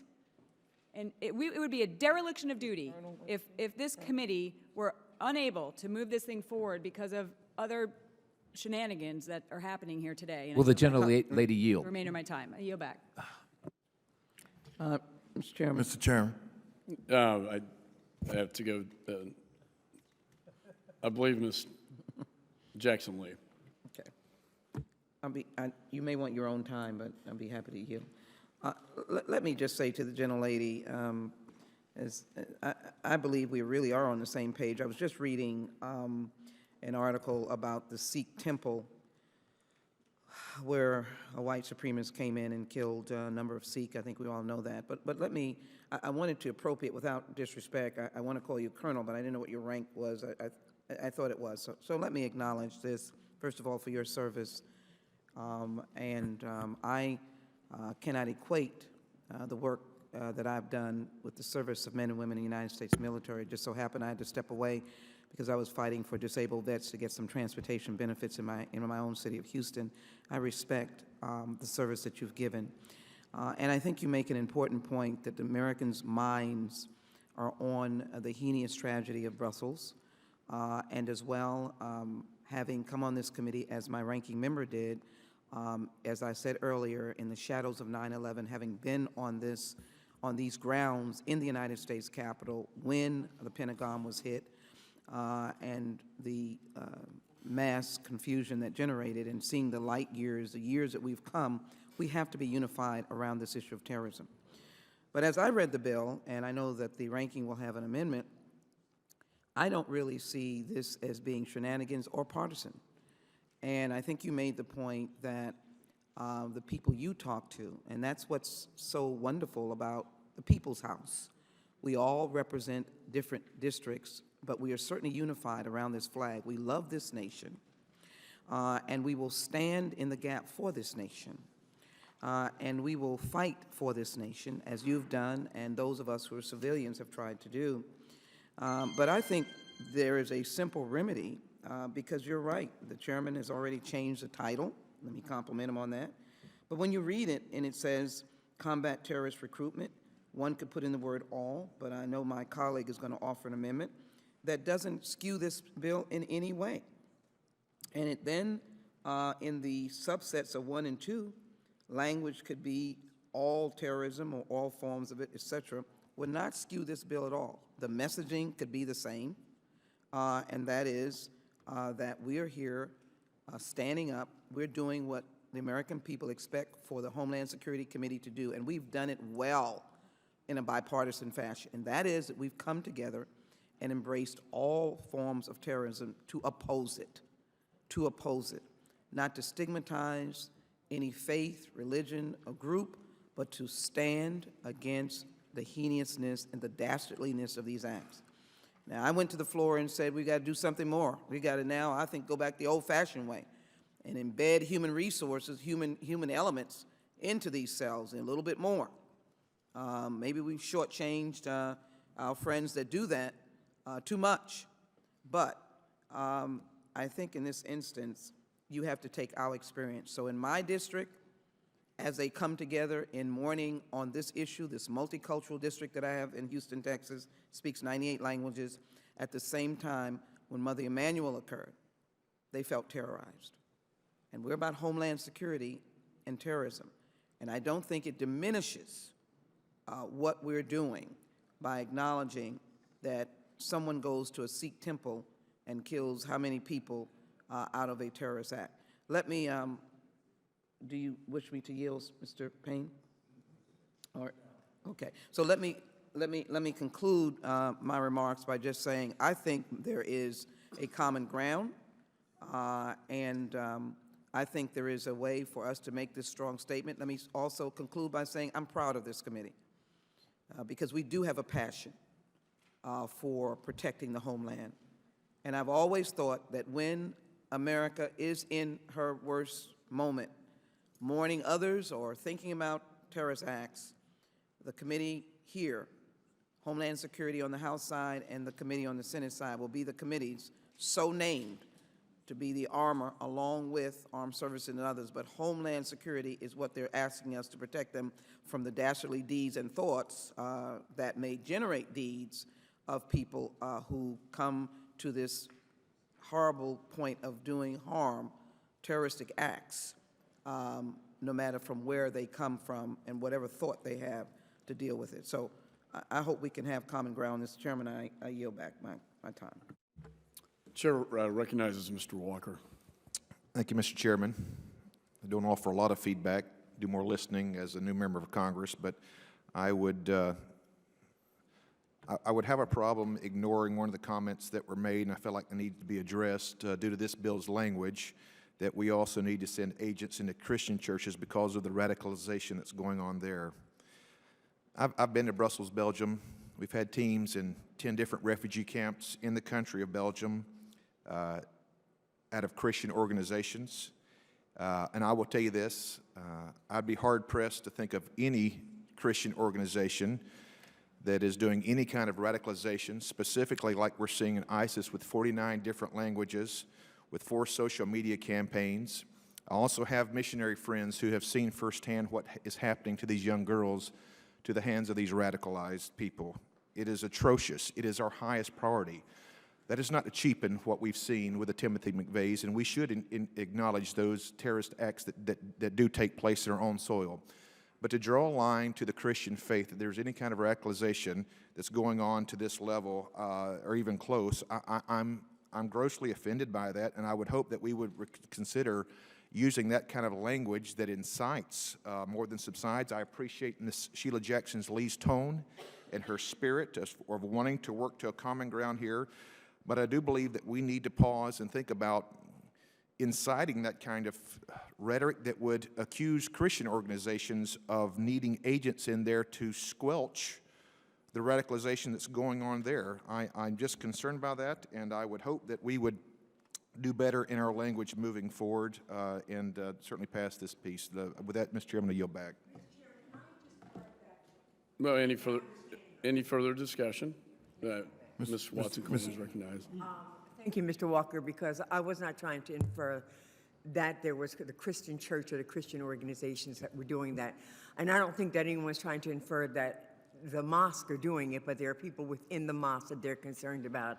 And I was only trying to make that a comparable statement as it relates to those people who profess to be Christians that belong to Christian churches and do the same thing. I think I was really speaking to the absurdity of trying to embed in either one of those holy environments. And so thank you for giving me the chance to correct that, and thank you, Mr. Chairman. Mr. Perry is recognized. Thank you, Mr. Chairman. I think maybe some of the misunderstanding might come from a letter, I think, that was sent to some members of the committee by the Arab American Institute. And in one of the paragraphs here, it says that the bill regards programming exclusive focus on Muslim communities. And I'm just going to go through the language. This whole bill is 25 lines, 25 whole lines. So it's not a long bill, but I read it twice, and I underlined it here. I'm just going to go. So this language that allegedly is exclusive focus on Muslim communities, this is language. Testimonials of former or estranged violent extremists or their associates in order to counter terrorist recruitment and for other purposes. That's it. It doesn't mention Christian. It doesn't mention Muslim, fat guy, skinny guy, guy outside, inside, man, woman, anything. Public testimonials of former, this is on the second page, line 5. Public testimonials of former or estranged violent extremists or their associates, including friends and family. That's it. So if there's any confusion, if there was any confusion about it was calling out somebody or leaving somebody out, I know everybody in here can read English and comprehend that. Nobody's out and nobody's in. It's homogeneous. It doesn't target anyone. It doesn't profile anyone.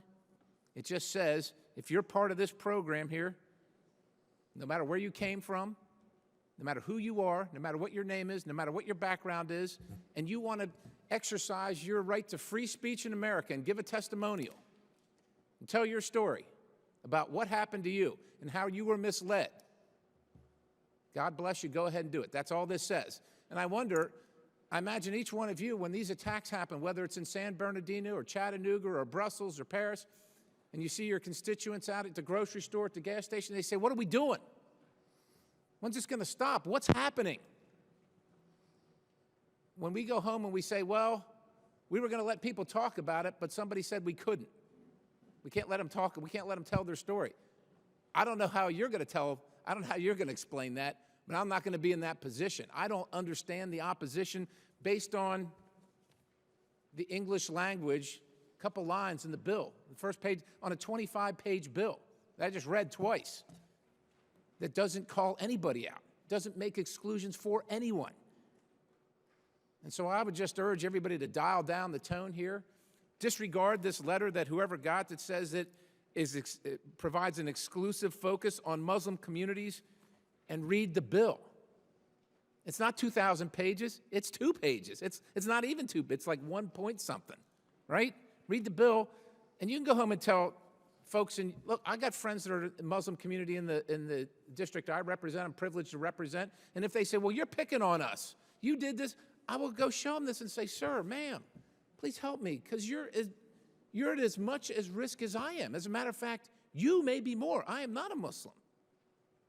Right? And many of the people in our communities, according to ISIS and Boko Haram and Khorasan Group and all these folks, consider the people that live in this country that are peace-loving, practitioners of Islam and the Muslim faith, they consider them apostates. They have absolutely more to lose than I'm a Christian. So I would say to them, you're my neighbor, you're my friend, and you can read English. Tell me what it says. Know the truth. Know the truth, and let's defend our country. Let's defend our neighborhoods together as one. Mr. Chair, I yield. The chair recognizes Mr. Higgins. I yield to the ranking member, Mr. Thompson. Thank you very much, Mr. Higgins. Mr. Perry, if you had read the next line, it said counter messaging of foreign terrorist organizations. So, I mean, that's clear. There's a specific reference to foreign terrorist organizations in the bill. And we want to make sure that if that reference is there, we expand it to include domestic terrorist organizations. And so our concern is that we have targeted a certain group of people who are not only the bad people who are trying to do us harm. There are people who burn the cross in this country, in parts of the country, and will try to convince you that they are Christians. Now, Mr.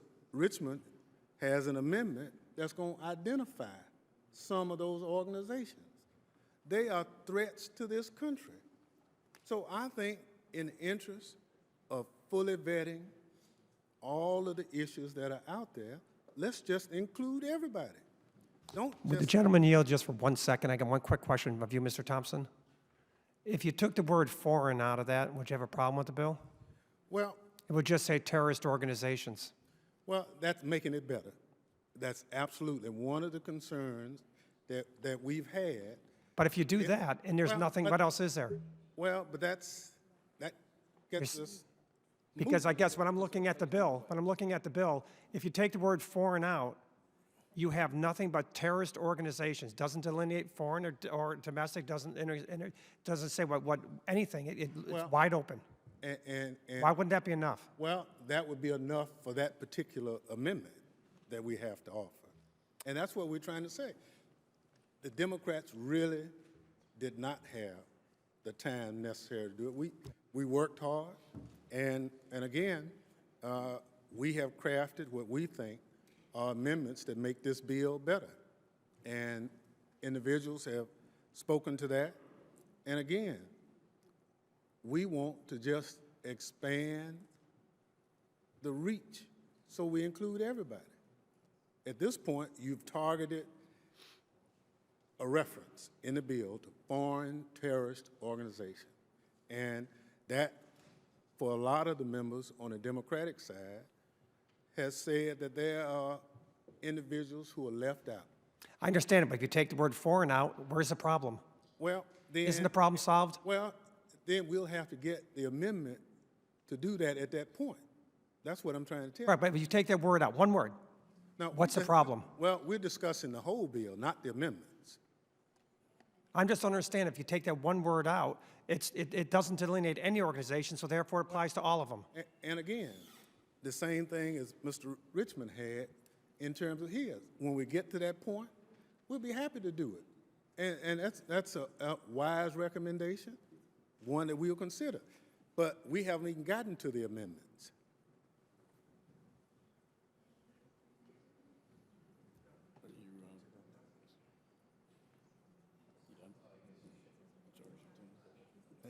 I yield back. Could I ask the alleged counsel a question? Yes, sir. And it's, in the bill, it says such efforts may include the following: countering message of foreign terrorist organizations. Can you explain the use of the word may, what that means? Yes, Mr. Chairman. The word may means that it may include something and it may not include something. It is a non-exhaustive, non-exclusive term. So when the lead-in language beginning in line 7 says such efforts may include the following, the two key words there is may and the word include. If it may include something, it may or it may not, and the word include by definition means but not limited to. In drafting, we do not say but not limited to due to litigation reasons, but it is a non-exclusive and non-exhaustive term. So if it says such efforts may include the following, they may or may not, and they may include those or include others, or not any of those at all. It doesn't say shall, and it does not say include only the following. So it is extremely wide-ranging and extremely expansive. Thank you for that clarification. Any further discussion, Mr. Donovan? Thank you, Mr. Chairman. I think what was expressed here by all is we all have some concerns about overreaching into people's houses of worship and things like that. I just wanted to point out one of the things that we should really emphasize. We're only talking here about public testimonials, things that folks who have seen that this is not the life that it's portrayed to be, who have already made public testimonials. And so we wouldn't be going in dropping bugs in a mosque or eavesdropping wires into temples or Catholic churches. These are just simply public testimonials of people who have bought into this false life and who've seen that it was false and have come out and have told others that it's not what it's portrayed to be. So people's constitutional rights and things like that that we're all concerned with are not at risk here, because the bill as written now describes only public testimonies. And I, like my colleague, Mr. Katko, being a prosecutor for 10 years, I've actually taken young people to Rawway Prison for the Scared Straight program. It's very powerful to hear from the mouths of people who once believed that the life they entered was a good one, letting them tell young people that it's not what they believed it to be. So again, everybody's emphasized a lot of different parts of this bill. I just wanted to emphasize to my colleagues that we're only talking about public testimonials. No one's constitutional rights to be violated, and it's a very effective tool in persuading people not to join an evil force. And I yield back, Mr. Chairman. Any further discussion on the bill? Mr. Richmond? No, I was just letting you know I have an amendment. No. Mr. Loudermilk. Thank you, Mr. Chairman. I'll try to be brief, but we're on the day after a terrorist attack by one of our closest allies. My father was in Belgium during the Battle of the Bulge. And our 101st Airborne valiantly stood against an overwhelming German force to save the people of Belgium. To this day, the city of Bastogne raises the American flag every day alongside the Belgian flag in honor of us standing with our allies. And make no doubt, we are going to stand with our allies. But I hear talk about we have to do something before terrorism comes to America. Well, I want you to talk to the people in Garland, Texas, talk to the people in Chattanooga, Tennessee, and talk to the people in San Bernardino. Terrorism is already here in the United States, and I am becoming more frustrated every day as the American people want us to do something to protect them against extreme Islamic terrorism, and we keep fighting political correctness day in and day out, and political correctness is killing Americans every day. We've passed a border security bill, Mr. Chairman, out of this committee, but it doesn't move because the President says he would veto it. We have passed the SAFE Act to prohibit the extremists from exploiting our refugee program to get trained operatives into this nation, but the Senate won't move it because the President says he's going to veto it. And then in this committee, just earlier this week, we heard testimony that the President while funding environmental research, is proposing to cut $599 million out of Homeland Security efforts to combat terrorism. We have to prioritize protecting American citizens far beyond political correctness. With that, Mr. Chairman, I yield back the balance of my time. Any further discussion?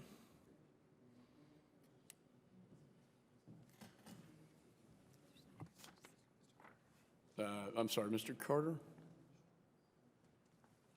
Mr. Chairman, I'd like to have inserted into the record. I ask unanimous consent to insert in the record a letter from George Washington University in support of H.R. 4820 and statements from President Obama on February 18, 2015 and February 19, 2015 during the White House Summit on Countering Violent Extremism. I would also like to draw everyone's attention to the transcripts from numerous hearings we have held on countering violent extremism. I have a list of such hearings I would like to submit for the record. As you can see by the pile of Without transcripts... objection, so ordered. Pardon me? I said without objection, so ordered. Okay.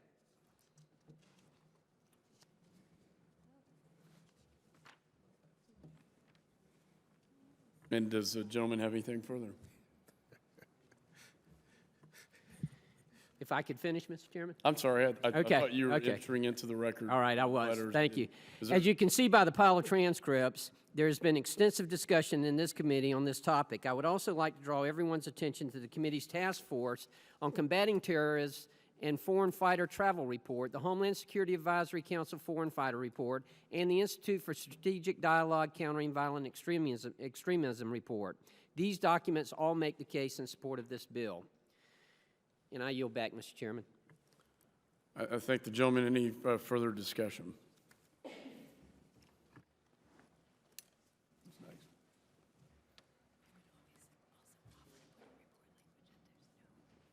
can't hear it. What's next?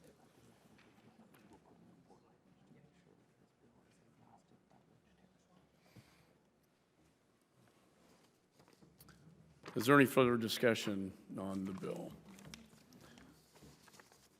There being no further discussion of the bill, the committee will move to consideration of the amendments on the roster. There are no amendments listed on the roster.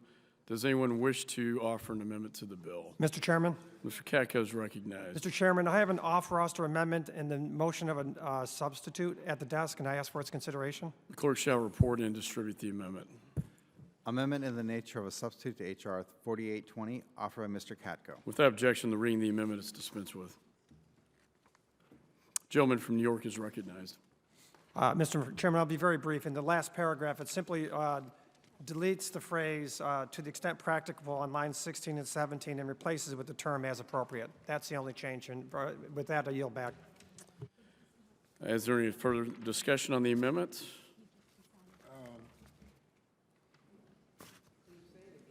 Will you Yeah. he needs to explain. Mr. Katko, would you explain your amendment for the benefit of some of the other members? It's simply a change in the terminology there from to the extent practical to as appropriate, just basically cleaning up the language a little bit, that's all.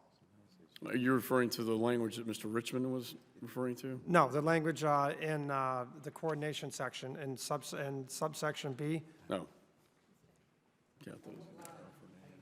third from bottom.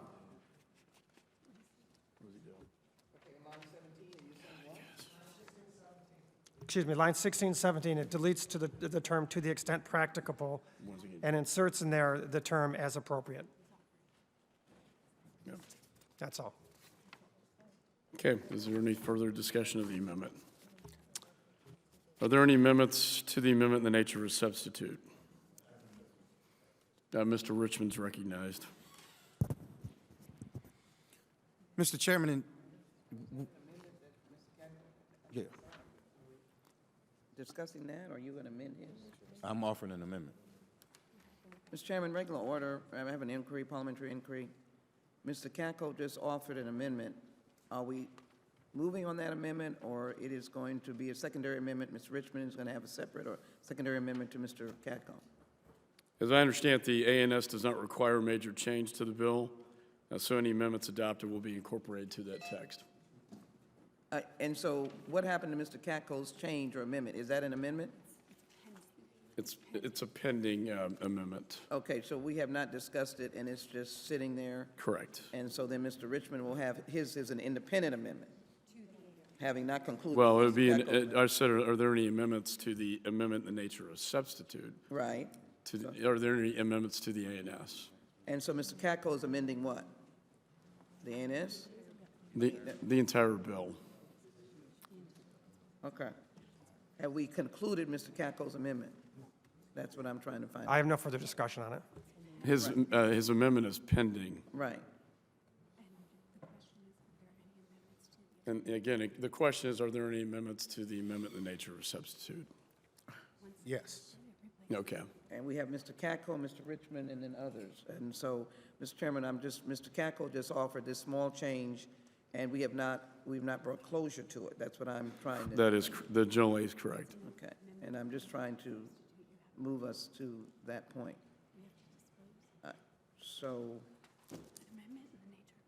and just a brief discussion on the amendment of Mr. Katko. Right. May I have it? So again, are there any amendments to the amendment in the nature of substitute? And I think the clerk is circulating the amendment. of Mr. Katko? Mr. Katko's amendment has already been circulated. Right, but so is there now open for discussion? What has happened to I it? think, You're really confusing everybody. He said he's making, I think the point is we have we have amendments. we They have wanna amendments offer. they want to offer. Right. right, and Mr. Katko just offered an amendment before you all started, so.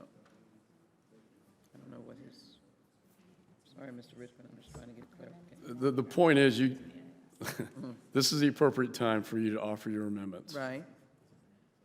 And Mr. Katko said he's making a small change on 16 and 17. What are we doing with that one? Isn't that an amendment, or are you just making a statement? His is an amendment in the nature of a substitute to the entire bill. It's a pending amendment.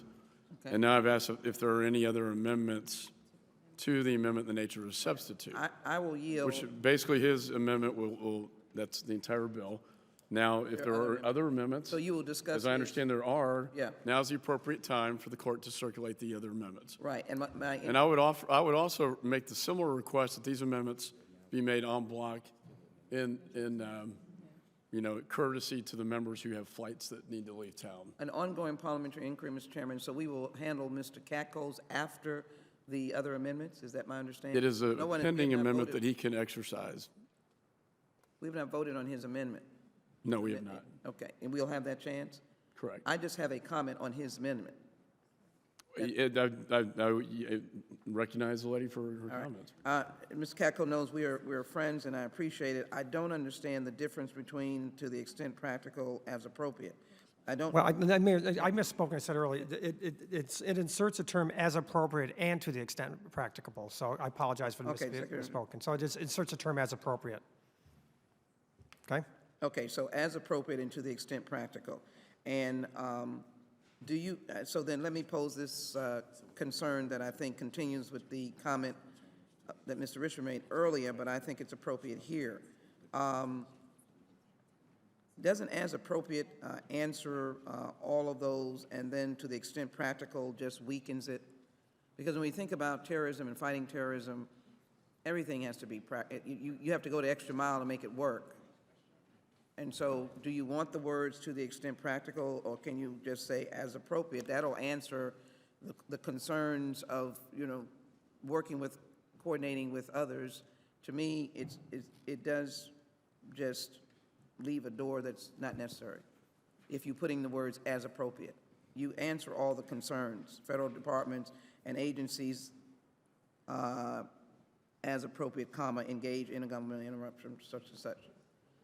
You have as appropriate and to the extent practical is, excuse my legislative interpretation, is redundant. Yeah, sir? I just saw that this is a language, I don't want to change my position on this. I think the language. As appropriate and to the extent. The language, the word appropriate, I think is appropriate. How's that? I'm not arguing, I'm not arguing, if the gentleman would, I have the time. I'm not arguing as appropriate. I'm arguing, do you want to put to the extent practical? It's redundant to my. But yes, I do. And what reason? What are you gaining out of that? Just, that's the language I'm going to put in, and that's it. No further comment, okay? Let me disagree with it, but in any event, that's the art of drafting legislation, and I'll conclude, Mr. Chairman, by saying the art of drafting legislation is to make sure that the agencies who read it have a clear and direct instruction. As appropriate, stands on its own 2 feet, and has the ability to answer every question Mr. Katko is suggesting. As appropriate, and then adding to the extent practical, causes an implementator of this bill to scratch his or her head at the desk and try to ask him what is appropriate and then what is to the extent practical. And he will sit there for 5 extra days trying to find out what is to the extent practical. I'm trying to give the message of a direct instruction as appropriate. It answers all my questions as I relate to the federal agents. When I say that, the implementator, it answers all of my questions of my interacting with agencies. I'm just trying to get a bill that everyone can understand. And so with that, I yield back. Well, not to get in the weeds on this, but as appropriate applies to the Secretary of Homeland Security, and to the extent practicable is to engage non-governmental and international partners, if that gives us any legislative. Yeah, as appropriate applies to other federal departments and agencies, and to the extent practical applies to non-governmental and international partners. And I think that's the intent. Well, and let's make sure we put that in the legislative history, that you are interpreting it, that it's modifying going forward and not modifying going backwards. So to the extent practical, to engage, so there probably needs to be another. Yeah, if I could just, for the general lady's benefit, it's coordination. The Secretary of Homeland Security shall, where appropriate, coordinate the actions described in subsection A with the heads of other federal departments and agencies. As appropriate, comma. And then to the extent practicable, To engage. applies to the non-governmental Maybe and international partners. You need a word between to extent practical, to engage in the governmental, et cetera. Do you To see that, engage, Mr. I see what you're saying. Yeah, so. I think that helps clarify. So we could add to engage non-governmental entities, and that will make. Just forgive me for. In the spirit of bipartisanship, I have no problem with that. Thank you. But no, we appreciate your I yield. providing better clarification to the bill. Now, are there any amendments to the amendment in nature of substitute? Mr. Chairman, I have an amendment. Mr. Gresham is recognized. Mr. Chairman, well, we've had a lot of discussion today, and most of it centered around the Islamic State. And we have heard that it is our greatest threat to the homeland. We have spent a lot of time there, and what I would want to make sure is that we don't do that, and the legislative intent seems as though that's the only group we're talking about. And, I know we have a focus on the Islamic State. But for example, there's a group, Sovereign Citizens, who's killed more police officers in the United States than anyone else. They killed 2 in my district and wounded another 2 in a shooting. Just over the last couple of weeks, they have decided to randomly just go in and take over people's homes. And I want to make sure that the 300,000 people that follow Sovereign Citizens in this country, 100,000 are hardcore, 200,000 admirers, we need to make sure that they also get the testimonials. And just from FBI documents and others, it's clear that, according to the FBI, that their leaders are little more than snake oil salesmen, luring those with money problems and feeble mind with promises of quick cash by filing cryptic lawsuits and liens against the government, and they recognize no authority of the government. So I want to make sure that we define violent extremists. And what we would do is take the definition as in Section 2331 of Title 18 of the United States Code, and actually do an illustrative list for the bill, and it would include almost 170 organizations that have been identified as violent extremists, and it would insert them in the bill so that we know that we have covered everyone. And as Congressman Payne mentioned a couple weeks ago, I am very concerned that as we talk about all of the terrorist incidents, that the Boko Haram terrorists and their atrocities are often ignored. And if we just look at January 25th of this year, they killed 28 people. January 31st, they killed 86 people, in which they... Will the gentleman yield? Yes. Mr. Chairman, I think we need to have the clerk. Yeah, I was going to, I jumped the gun. The clerk shall report, distribute the amendment, and then Amendment 2. then we'll go back. And Mr. Chairman, I would like the clerk to actually read the list of the organizations. Amendment to the amendment in nature of substitute offered by Mr. Richmond. In Section 2, added at the end of the following. C, violent extremist defined. In this section, the term violent Can we, extremist... without objection, reading of the amendments dispensed with, I think the gentleman's request is to read the organizations. Yes, so that's really... Okay. Advanced White Society, Alternative Right, American Freedom Party, American Nationalist Association, American Nationalist Union, American Nazi Party, American Renaissance New Century Foundation, American Vikings, Aryan Nation Knights of the Ku Klux Klan, Aryan Nations, Aryan Wear, Barnes Review Foundation for Economic Liberty, Incorporated, Battalion 14, Bob's Underground Graduate Seminar, BUGS, CarolineYeager.net, Center for the Advancement of Occidental Culture, AOC, Christian Defense League, Christian Knights of the Ku Klux Klan, Confederate Patriot Voters United, Confederate White Knights of the Ku Klux Klan, Conservative Citizens Foundation, Incorporated, Council for Social and Economic Studies, Council of Conservative Citizens, Countercurrents Publishing, Creative Movement, Crusader Knights of the Ku Klux Klan, Delaware Advanced White Society, Dixie Rangers Knights of the Ku Klux Klan, East Coast Knights of the True Invisible Empire, European American Action Coalition, European American Front, Faith and Heritage, Family Home Northwest, Fitzgerald Griffin Foundation, Fort Christmas Knights Ku Klux Klan, Fraternal White Knights of the Ku Klux Klan, Free America Rally, Free American, Free Edgar Steele, Gallows Tree, Bolton's Volk Alliance, H.L. Mencken Club, Heathens Motorcycle Club, Heritage and Destiny, International Keystone Knights of the Ku Klux Klan, Incorporated, Invisible Knights of the Fiery Cross, Kinnist Institute, Night Riders Knights of the Ku Klux Klan, Knights of the Ku Klux Klan, Knights Party Veterans League, Ku Klux Knights of the Ku Klux Klan, Ku Klux Klan, Lone Wolf Brigade Knights, Knights of the Ku Klux Klan, Loyal White Knights of the Ku Klux Klan, Malevolent Freedom, Maryland National Socialist Party, Middle American News,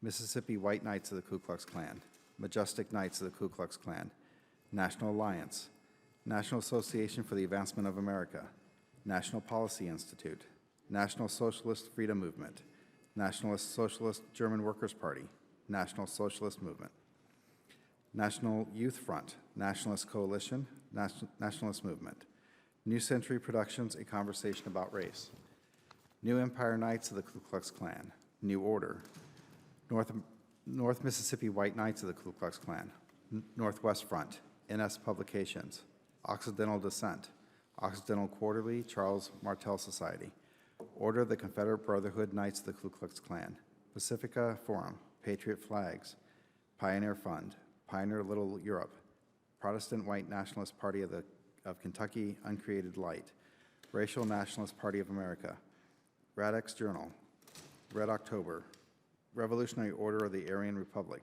Sadistic Souls Motorcycle Club, Scott Townsend Publishers,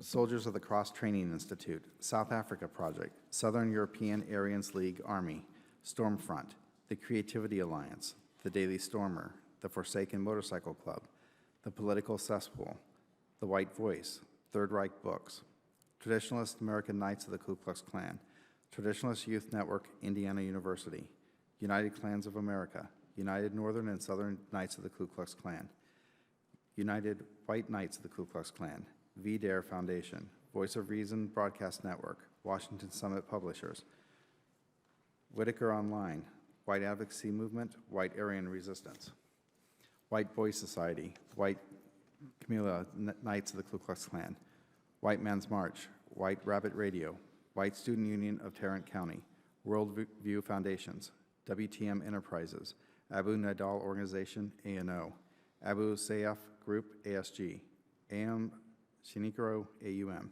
Basque Fatherland and Liberty, ETA, Gammas al-Islamiyah, Islamic Group, IG, Hamas, Harakat Mujahideen, HUM, Hezbollah, Kane Chai, CAC, Kurdistan Workers' Party, PKK, Kongrel, Liberation Tigers of Tamil Elam, LTTE, National Liberation Army, ELN, Palestine Liberation Front, PLF, Palestinian Islamic Jihad, PIJ,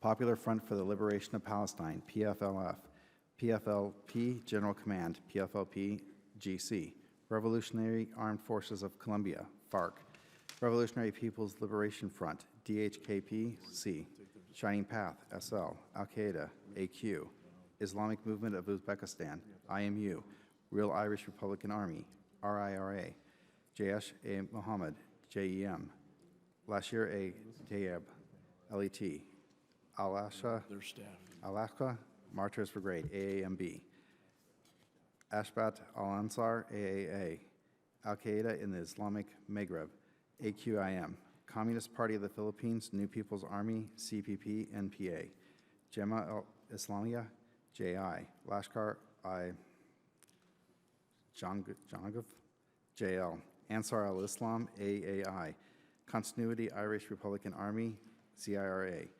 Islamic State of Iraq and the Levant, formerly Al-Qaeda in Iraq, Islamic Jihad Union, IJL, Harakat Jihad-i-Islami Bangladesh, HUJIB, Al-Shabaab, Revolutionary Struggle, RS, Kataib Hezbollah, KH, Al-Qaeda in the Arabian Peninsula, AQAP, Harakat ul-Jihad-i-Islami, HUJI, Tehrik Taliban Pakistan, TTP, Jandala, Army of Islam, IOA, Indian Mujahideen, IM, Jamaah Ansar Talib, JAT, Abdullah Azam Brigades, AAB, Haqqani Network, HQN, Ansar al-Din, AAD, Boko Haram, Ansaru, Al-Mutham Batan, Ansar al-Shahira in Benghazi, Ansar al-Shahira in Darna, Ansar al-Shahira in Tunisia, ISL Sinai Peninsula Province, formerly Ansar Bayat al-Makides, Al-Nusra Front, Mujahideen Shura Council in the Environs of Jerusalem, MSC, Jaish, Rijal al-Tariq al-Naqshbandi, JRTN, ISIL Khorasan, ISIL-K, any other foreign or domestic terrorist organization. Okay. Mr. Richmond's recognized.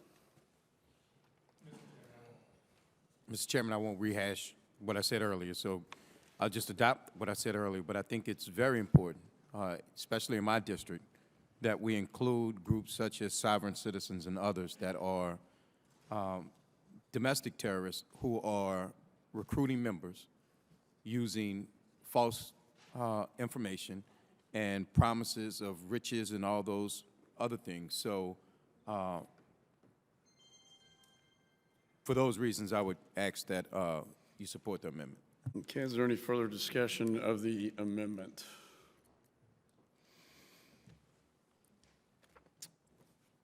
Hearing none, the question now occurs on the amendment to the amendment in the nature of a substitute. The chairman While I understand what Mr. Richmond is saying, and I certainly agree with him, the bill is very clear that it includes all violent extremists or their associates.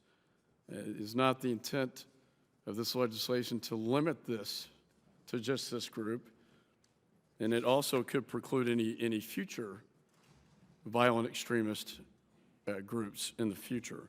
So while I think well-intentioned, I think it does not, it would be counterproductive to the intent of the legislation.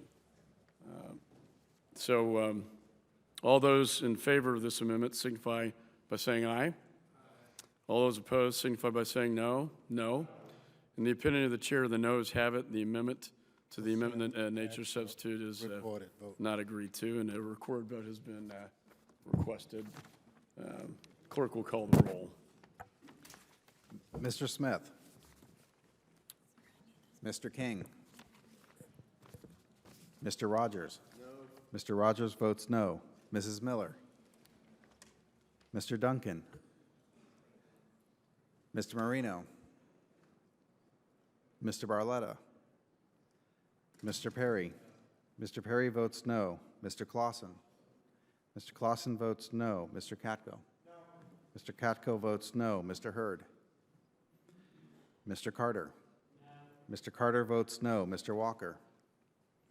Mr. Loudermilk. No. Mr. Loudermilk votes no. Ms. McSally. Ms. McSally votes no. Mr. Ratcliffe. Mr. Ratcliffe votes no. Mr. Donovan. No. Mr. Donovan votes no. Mr. Thompson. Aye. Mr. Thompson votes aye. Ms. Sanchez. Ms. Jackson Lee. Ms. Jackson Lee votes aye. Mr. Langevin. Mr. Higgins. Mr. Higgins votes aye. Mr. Richmond. Mr. Richmond votes aye. Mr. Keating. Mr. Payne. Mr. Payne votes aye. Mr. Vela. Mr. Vela votes aye. Mrs. Watson-Coleman. Mrs. Watson-Coleman votes aye. Ms. Rice. Ms. Rice votes no. Mrs. Torres. Mrs. Torres votes aye. Mr. Smith. Mr. King. Mrs. Miller. Mr. Duncan. Mr. Marino. Mr. Barletta. Mr. Hurd. Mr. Hurd votes no. Mr. Walker. Ms. Sanchez. Mr. Langevin. How am I recorded? The chairman is not recorded. Chair votes no. Mr. McCall votes no. The clerk will report the tally.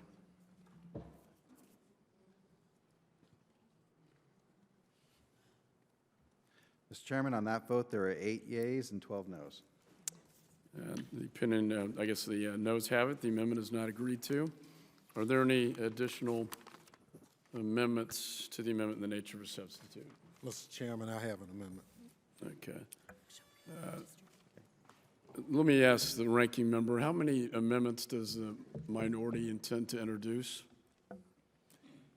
We have 9 more to go. I would request, in the interest of time and as a courtesy to the members who have flights to catch, that we, as previously done, that we offer those en bloc. Well, Mr. Chairman, I would have done that earlier, which I did, and you separated the vote on them after we offered them. So I hear what you're saying, and I'm going to work through you on this, and I'll offer them en blanc. And I certainly appreciate that, and I'm sure the members do as well. I ask the clerk to present the amendment. Yeah, the clerk will circulate the amendments. Amendment to the amendment in the nature of substitute to H.R. 4820, offered by Mr. Thompson. One. Okay, you can dispense with the reading. Where am I?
Without objection, the reading of the amendments is dispensed with. The gentleman from Mississippi is recognized. Thank you, Mr. Chairman. Mr. Chairman, as you stated this past July, our nation is grappling with a new wave of terror. I agree.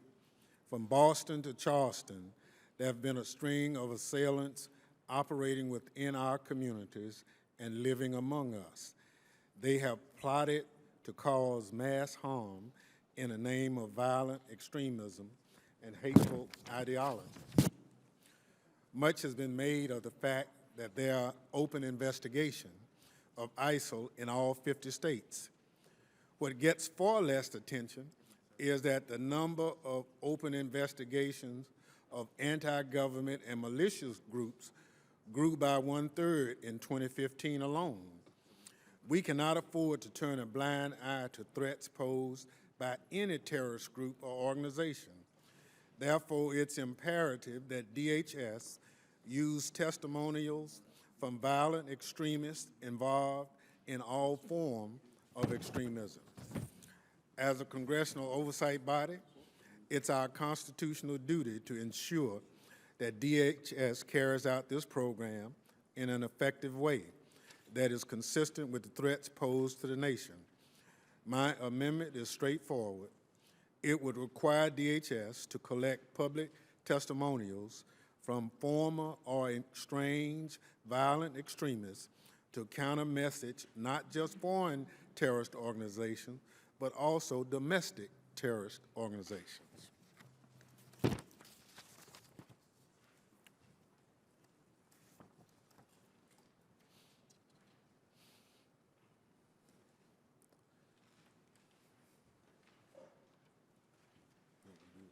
Yes, if the gentleman would like to proceed with the next amendment. Amendment number 2.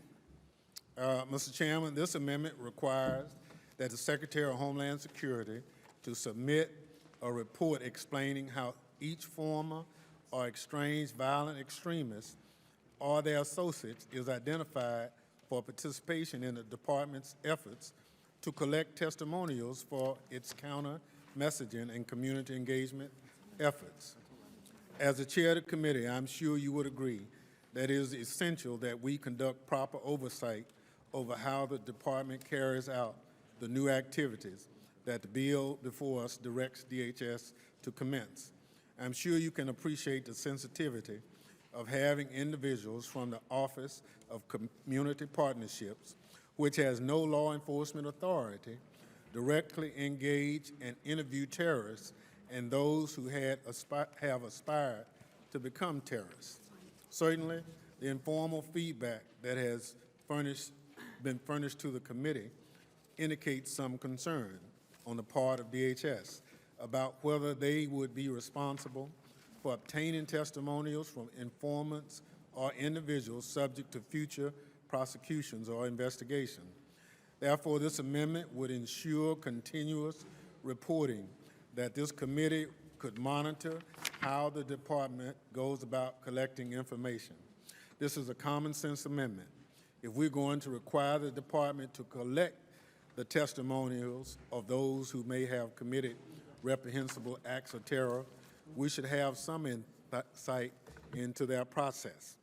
And with that, I urge support for the amendment. The gentleman is recognized on the next amendment. Amendment number 5. Mr. Chairman, this amendment requires the Comptroller General to issue a report on the effectiveness of the Department of Homeland Security's efforts that involve public testimonials of former or estranged violent extremists or their associates.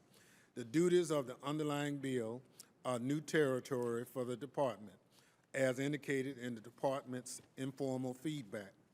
Given the significant resources that would be involved in DHS launching this program, it is imperative that we have metrics on whether this program is effective. Mr. Chairman, as a terrorist threat evolves and terrorists advance the methods they use to recruit new recruits, it is necessary for the department to be flexible and focus its limited resources on methods that are shown to be effective at preventing terrorism. We would not want to see taxpayers' dollars wasted, and for that reason, I urge support of the amendment. Jones recognized on the next amendment. Amendment number 7. Mr. Chairman, this amendment I think will find easy support. My amendment uses a process that you've used in previous legislation.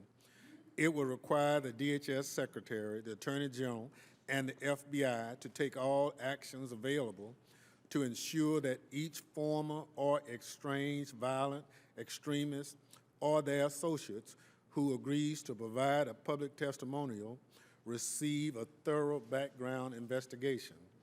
In order to accomplish this, my amendment prohibits the use of testimonials of former or estranged violent extremists or their associates by the department until the DHS Secretary, the Attorney General, and the FBI Director unanimously certify that each individual has received a background investigation that is sufficient to verify that they are not a threat to the security of the United States and that the individual is not involved in any ongoing criminal investigation.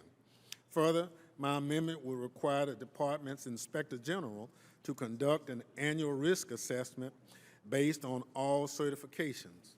Finally, on a monthly basis, the department would be required to provide reports to this committee on the total number of testimonials collected from former and estranged violent extremists or their associates that received certification and information on those did not receive certification. My amendment will ensure that the federal government does not engage with former terrorists, violent extremists, and their associates in a way that would endanger the safety of American people. In the bill before us today, DHS would be required to secure testimonials from individuals who may have been charged and convicted of terrorism for inclusion in the CVE programs. Would it be people like those who cheered after the Boston Marathon bombings and helped the Sarnoff brothers hide evidence of their depraved act? How about the people who engaged and educated Dalen Roof in online chat groups before he ultimately killed 9 churchgoers in Charleston, South Carolina last summer? What about the friend that is accused of plotting with Sinat Farouk to attack a university in 2011 and 2012? He is accused of illegally purchasing the guns used in the December San Bernardino shootings. There are also lesser-known people who've used social media to share the home addresses of service members and engage their followers and supporters to go to their homes and commit acts of terror.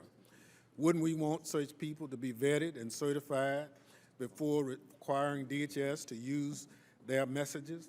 This is a common sense amendment we cannot afford to strike down. In the wake of the terror attacks yesterday, I cannot fathom that we would seriously consider any legislation that does not put basic requirements in place to ensure that terrorists aren't infiltrating DHS's counter-messaging and CVE programs. If any member is going to require that the department is to collect the testimonials of those who may have committed or been a party to reprehensible acts of terror, we should have some insight and security into who those people are. I urge colleagues to support this amendment also. Jones recognized on the next amendment. Amendment number 8. My amendment adds definition for the term former and estranged as used in the bill. It will clarify that estranged means any individual who has espoused and encouraged violent extremism or support the violent extremism, and that former means someone indicted or convicted of the crimes related to terrorism. State and local law enforcement consistently rate the threat of violence from domestic terrorist organizations higher than the threat posed by foreign terrorist organizations. My amendment will ensure that the testimonials that DHS uses address the full range of violent extremist threats to the country. Accordingly, I urge support for this amendment. Jones recognized on the next amendment. Thank you, Mr. Chairman. Mr. Chairman, this amendment requires the DHS Secretary to submit a report explaining how these public testimonials will be used to support the department's effort to counter message. As you pointed out over the past several months, CVE efforts across the board have been disjointed and unfocused. For DHS to get CVE right, there needs to be close congressional scrutiny. To provide such scrutiny, it is important for the committee to know how DHS is using testimonials to support the department's mission. My straightforward amendment will ensure that we get the information we need. As such, I urge support of this amendment also. Jones recognized on the next amendment. Thank you. This is Amendment 10. Mr. Chairman, this amendment requires the DHS to submit a report explaining how the testimonials from each former or estranged violent extremist or their associates will be used in the department's counter-messaging and community engagement efforts. As the chair of this committee, I'm sure you, like me, are sensitive to the safety implications of using former terrorist or estranged members of domestic and foreign terrorist organizations in a DHS program. One of those tweets said, "3 lions made us proud. California streets are full with soldiers with heavy weapons. The United States is burning. Hashtag America burning." These messages, others like this, and those disseminating them are appalling. However, under H.R. 4820, the individuals supporting ISIL today would be helping to create the United States counter-violence program tomorrow. My amendment would ensure continuous reporting by the Department of Homeland Security so that the committee will know how each individual testimony will be incorporated into government counter messages and shared community events. This is a common sense amendment. If we're going to require the department to collect testimonials of those who may have committed reprehensible acts of terror and those who've supported such acts, we should know how the testimonials will be used. I urge support for this amendment also. Jones recognized on the next amendment? Or is that it? That's it. Okay. Mr. Hurd is recognized. Would the ranking member engage in a colloquy? Would the ranking member engage in a Yes. colloquy? I'm curious, and I apologize. I guess it was last week or the week before, we had the esteemed director of the Department of Homeland Security before our full committee, and I was in and out the entire time for that committee, and I may have missed this, but when you asked him about the DHS's efforts against domestic extremism, what was the response? Who are the gentlemen you're talking about? Jay Johnson? About domestic? Yeah. Are you sure I asked him? Did you ask any? That's my. Did you not ask any questions about domestic extremism? I asked him a number of questions in my 5 minutes. Right. I could not have asked all of them. We've submitted letters to the record. So there was no. Question. So, okay. So during the testimony, none of these issues of what the department is doing on domestic extremism came up. Mr. Hurd, I asked the questions that I was allowed in my 5 minutes. Now, we can provide you a list of the subsequent questions we asked of the Secretary. No, I was looking for some context because this topic has come up a lot this afternoon, and since we had the opportunity to have the Secretary in front of us, I thought this would have also come up during that conversation as well, but apparently I was misinformed. I apologize, and I yield back, Mr. Chairman. Well, I don't know who informed you, but we're taking up a bill that hadn't even been filed when the Secretary spoke to us. So, you know, if someone had said, we'll file the bill at this point, I probably could have asked a question, but it was just filed 2 days ago. If I could respond, I'm disappointed that this committee has gone to this point. I've conducted myself in a very bipartisan manner throughout my tenure as chairman. On March 11th, the bill text was shared with the Democrat staff. On March 15th, we requested, do they have any edits to the bill? The Democrat staff declined to provide edits on March the 15th and said they would oppose the bill. We talked to DHS and included every edit they provided to us. I talked to the ranking member, and as late as last night, my staff reached out to the minority staff asking for any edits so that we would not get to this point to put the members in this position. This is not how I like to conduct the business of this committee. They declined to provide edits, and they said they'd oppose the bill. As late as last night, would not even respond to our staff. This is putting the members of this committee in this position today. We should work these things out before we get to the markup, as we've done in the last 3 years I've been chairman. And it is unfortunate that it didn't happen in this case. And it's not fair to the members on both sides of the aisle, particularly on a fly-out day, to do this. And then jump 10 amendments at the last minute that we've never seen before and have to digest all this and make last-minute decisions. This is not how we conduct business around here. The gentleman yield?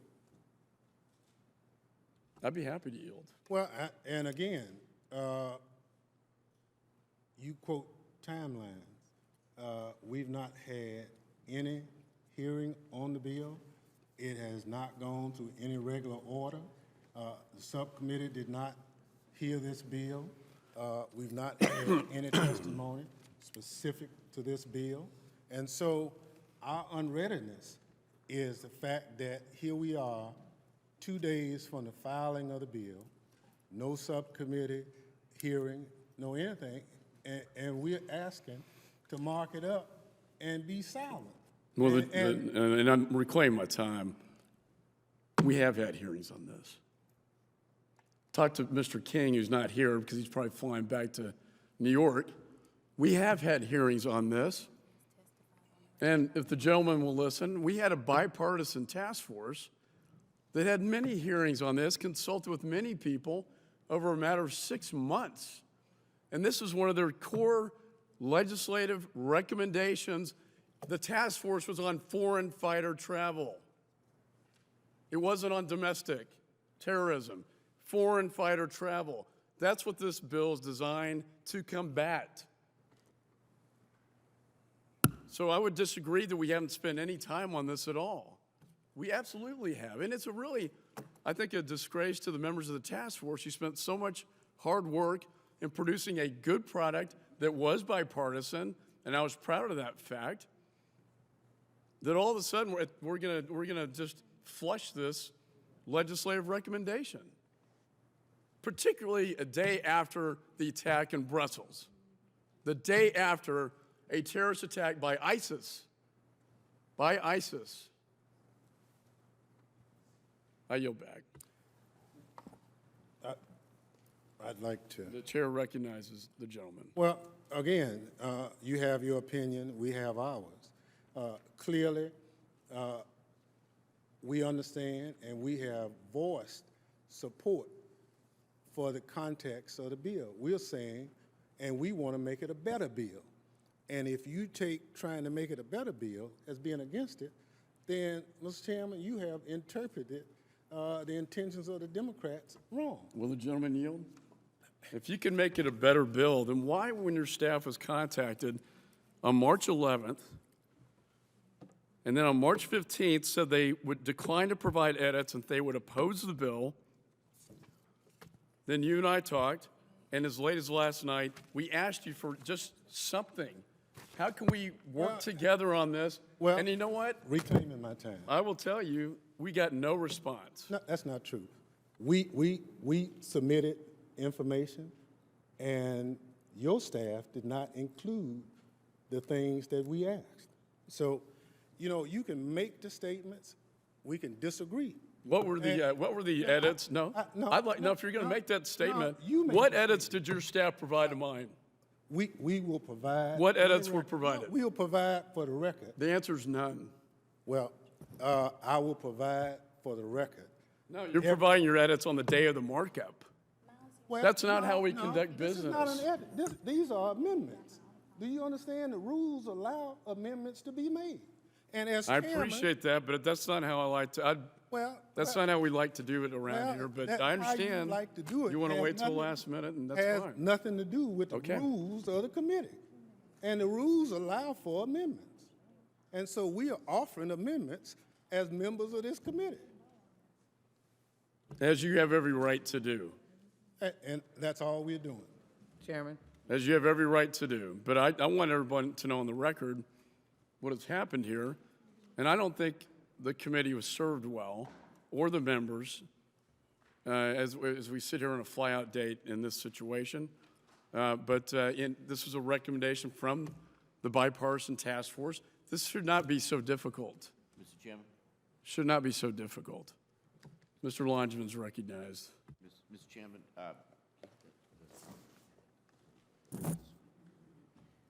Mr. Chairman, is it too late in the stage? I believe that both you, Mr. Chairman, and the ranking member have always worked so closely in a bipartisan way together, and this is certainly an unusual turn of events. It sounds like there's room for compromise, and a lot of. I think, in the end of the day, we can make a good bill better. Would the chairman at all entertain trying to do a reset on this and trying to work out a compromise on the differences, and when we return? That's why we made that offer 2 weeks ago.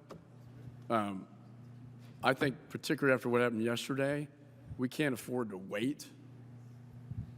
We can't afford to wait and do nothing in this Congress. We have a bipartisan bill that was recommended by the bipartisan task force on combating terrorist and foreign fighter travel, and now we're getting into all the nuances. The bill is very clear. It says violent extremists. As the alleged counsel said, it may include but not limited to foreign terrorists. It says violent extremists. That includes all violent extremist groups.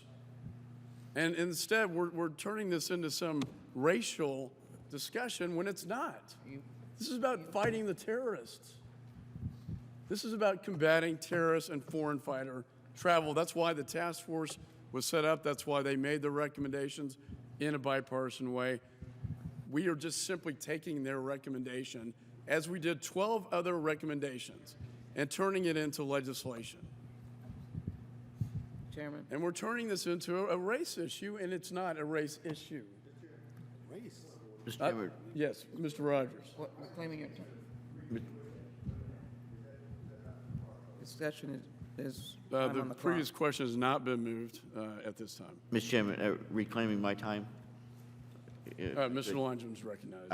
I would just respectfully ask the chairman to consider what I've raised, to see if there's room for compromise. The ranking member did say that he had a list of suggestions or a memo that he had presented to staff. I don't know what your staff's reaction was, or whether these things could be included or not. But if it's worth trying to make a good bill better, I would suggest that we try to do that over the course of the recess, and then come back and take this up once again. And I appreciate you and I have been friends for a long time, and I have deep respect for the gentleman. Apparently, we finally have the recommendations in the form of these 10 or 9 amendments. Now our staff is trying to digest those amendments. So I would prefer to get this done today before we go home for 2 weeks after this terrorist attack in Brussels. If I go home saying that this was set up for a markup and we didn't get our job done, I don't want to go home with that news. Mr. Loudermilk. Mr. Chairman. Thank you, Mr. Chairman. No one wants to go home today more than I do. I am expecting my second granddaughter at any moment. And I would really love to be home. I've never missed the birth of a child or a grandchild.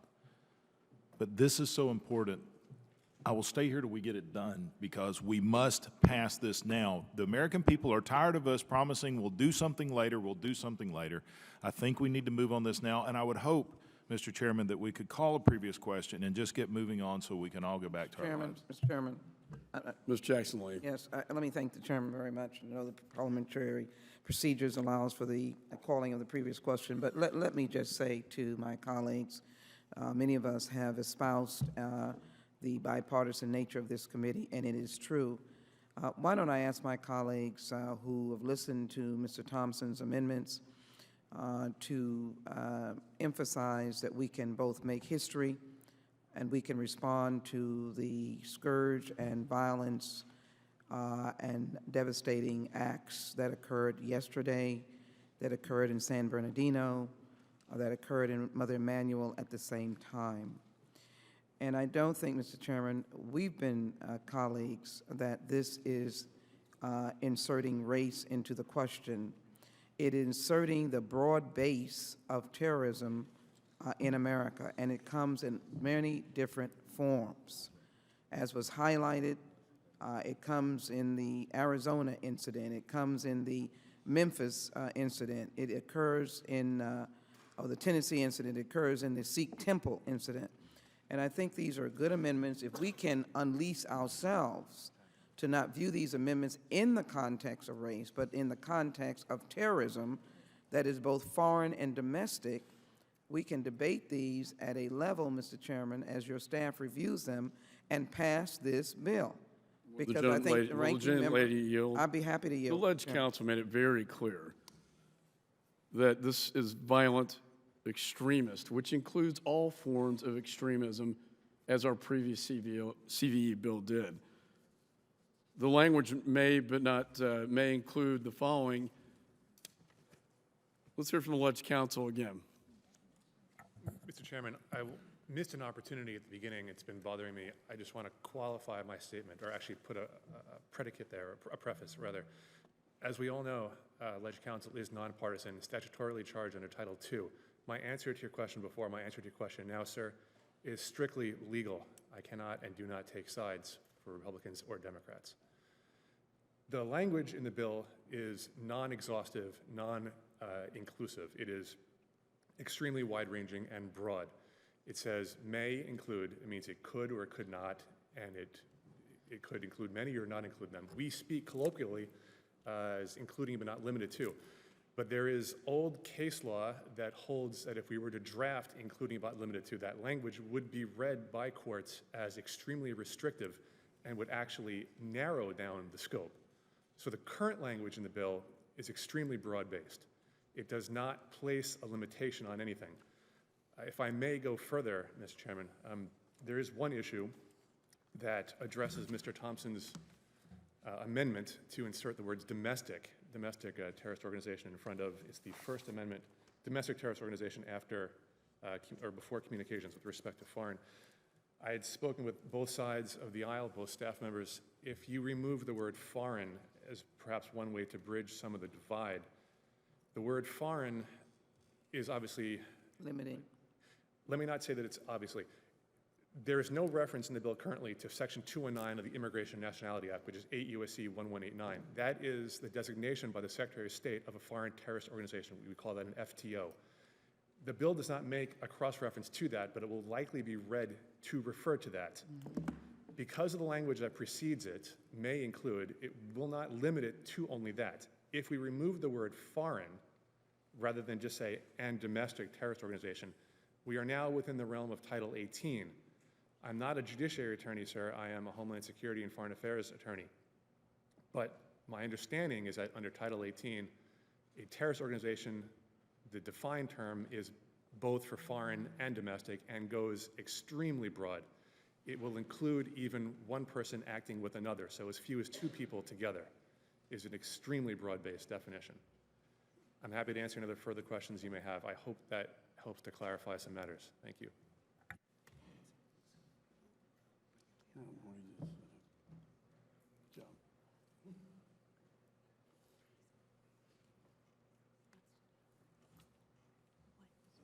Speak.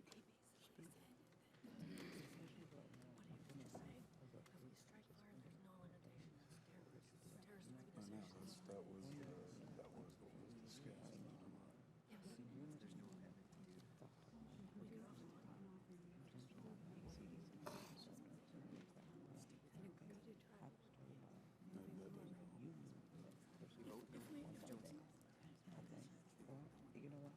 I have nothing else. Yeah, I have nothing from you. I have nothing in writing that says you swear on top of Well, what about you know, because these, you and him are two fathers of testimony, and I want to hear from you or him. Yeah. Unless you have him apologizing and saying that he did not have your number, okay?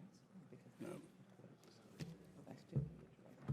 I'm not interested in him. You communicate with Bridget, and then she asked him, I don't even know who this asshole is, but they didn't know who he was either. The staff is going through the 9 amendments at this point in time.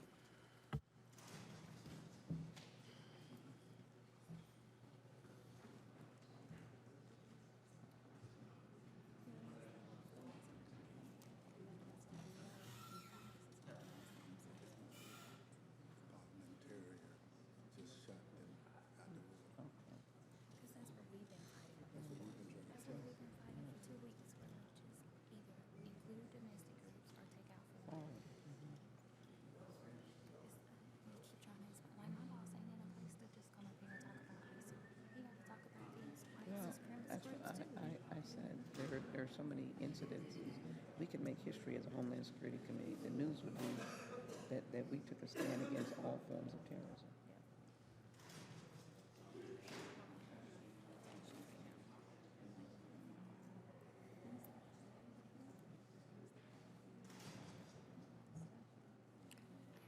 Okay, I'm just stepping out because my nose is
Oh, I'm sorry, Jim.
At some point, those septic's gonna walk in here, and all hell gonna break it. That's right. He's gonna break up the whole thing. He's gonna be a domestic terrorist.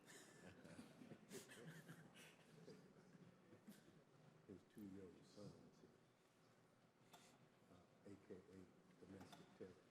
Oh, yeah. Take Tasmanian devil and mix them with Osama bin Laden.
Is there any further discussion on the amendment? Hearing none, the question now occurs on the en bloc amendment to the amendment in the nature of a substitute. All those in favor signify by saying aye. All those opposed signify by saying no. No. The opinion chair and the noes have it, and the amendment is not agreed to.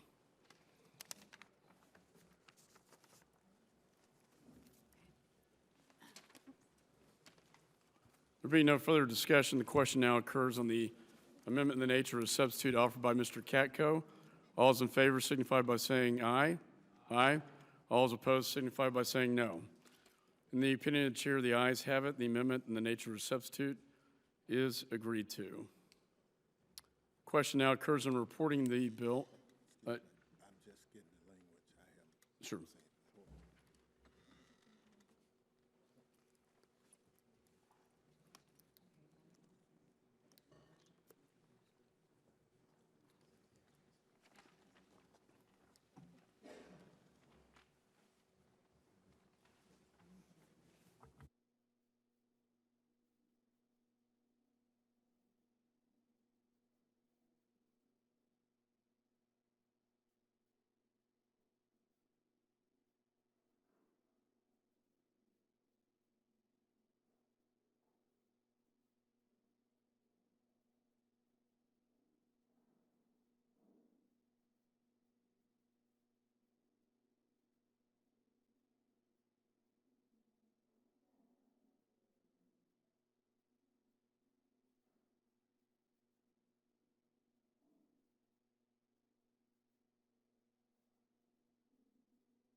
Yeah. Just give me the opportunity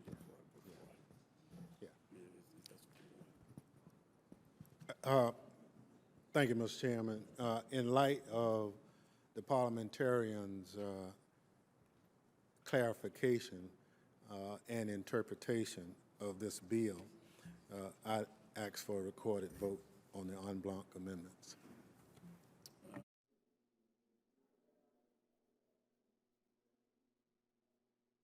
Point of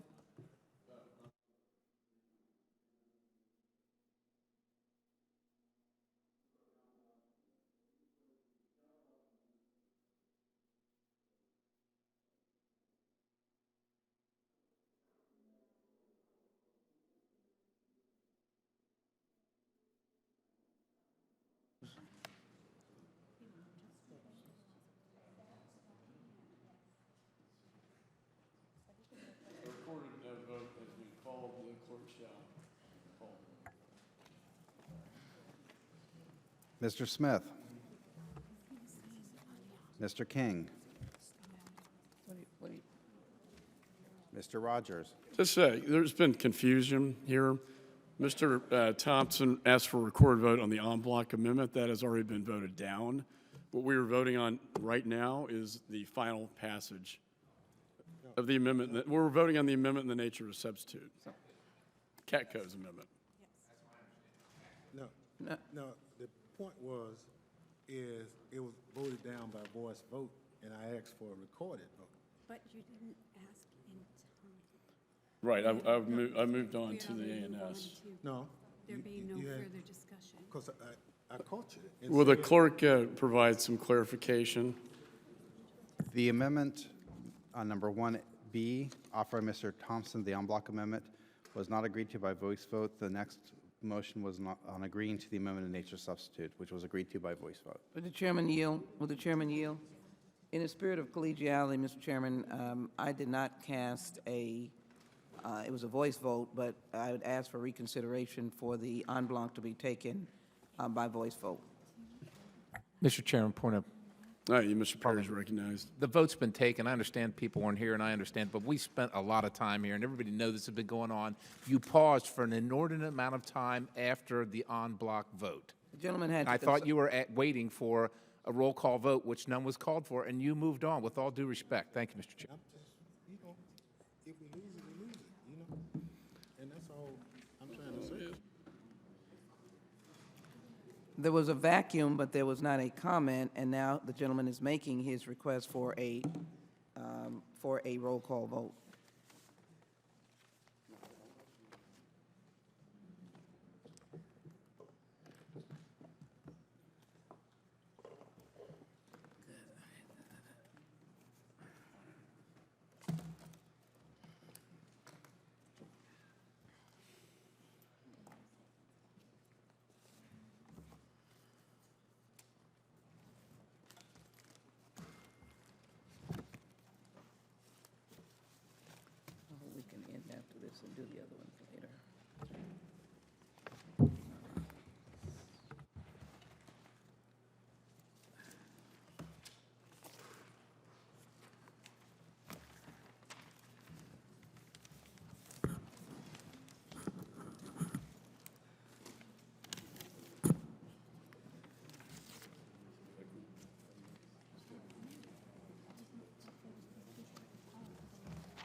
Yeah, okay, in the opinion of the chair, the en bloc amendment was already voted down by voice. The chair moved to the next vote, which was on the amendment in the nature of substitute, which I then offered the ranking member an opportunity to ask for a recorded vote. So on the amendment in the nature of substitute, a roll call will be made. Clerk shall call the roll. Yes, ma'am. You're voting on Mr. Katko's amendment in the nature of substitute. So does this mean, is this the passage of the bill with? This is the bill. Yes, because once you. Is this the This, passage of the the bill? amendment in the nature of substitute, substitutes for the bill. So this would be, in essence, final passage. So my I know this is very confusing. And a lot of people are confused behind me, too. So, but my question is, there was a discussion back and forth about eliminating the word foreign and adding the word all, and I don't. No amendment has been made in order or offered. We are past the amendments. We are on to the amendment in the nature of substitute offered by I Mr. thought that you had said you really didn't find a problem with that if that were something that we could agree to. And I thought that there was sort of the feeling among my colleagues on the other side that that wasn't actually a problem. And so I'm wondering if that could be addressed, because then maybe that's not a problem with other folks too. Well, violent extremism includes all forms of extremism. Under the bill, as Ledge Counsel stated. So I don't know what the confusion is on this issue. Mr. Chairman, with all due respect, it's been addressed and readdressed and readdressed. It's been addressed. We are where we are, sir. If we would please proceed. I would, will the clerk please call the roll? Mr. Smith. Mr. King. Mr. Rogers. Mrs. Miller. Mr. Duncan. Mr. Marino. Mr. Barletta. Mr. Perry. Mr. Perry votes yes. Mr. Clausen. Mr. Clausen votes yes. Mr. Katko. Yes. Mr. Katko votes yes. Mr. Hurd. Yes. Mr. Hurd votes yes. Mr. Carter. Yes. Mr. Carter votes yes. Mr. Walker. What you doing now? Mr. Loudermilk. Yes. Mr. Loudermilk votes yes. Ms. McSally. Yes. Ms. McSally votes yes. Mr. Ratcliffe. Mr. Ratcliffe votes yes. Mr. Donovan. Yes. Mr. Donovan votes yes. Mr. Thompson. No. Mr. Thompson votes no. Ms. Sanchez. Pass. Ms. Sanchez passes. Ms. Jackson-Lee. Yes. Ms. Jackson-Lee votes yes. Mr. Langevin. Mr. Langevin passes. Mr. Higgins. Mr. Higgins votes yes. Mr. Richmond. No. Mr. Richmond votes no. Mr. Keating. Mr. Payne. No. Mr. Payne votes no. Mr. Vela. Yes. Mr. Vela votes yes. Mrs. Watson-Coleman. I know that it could have easily been a yes.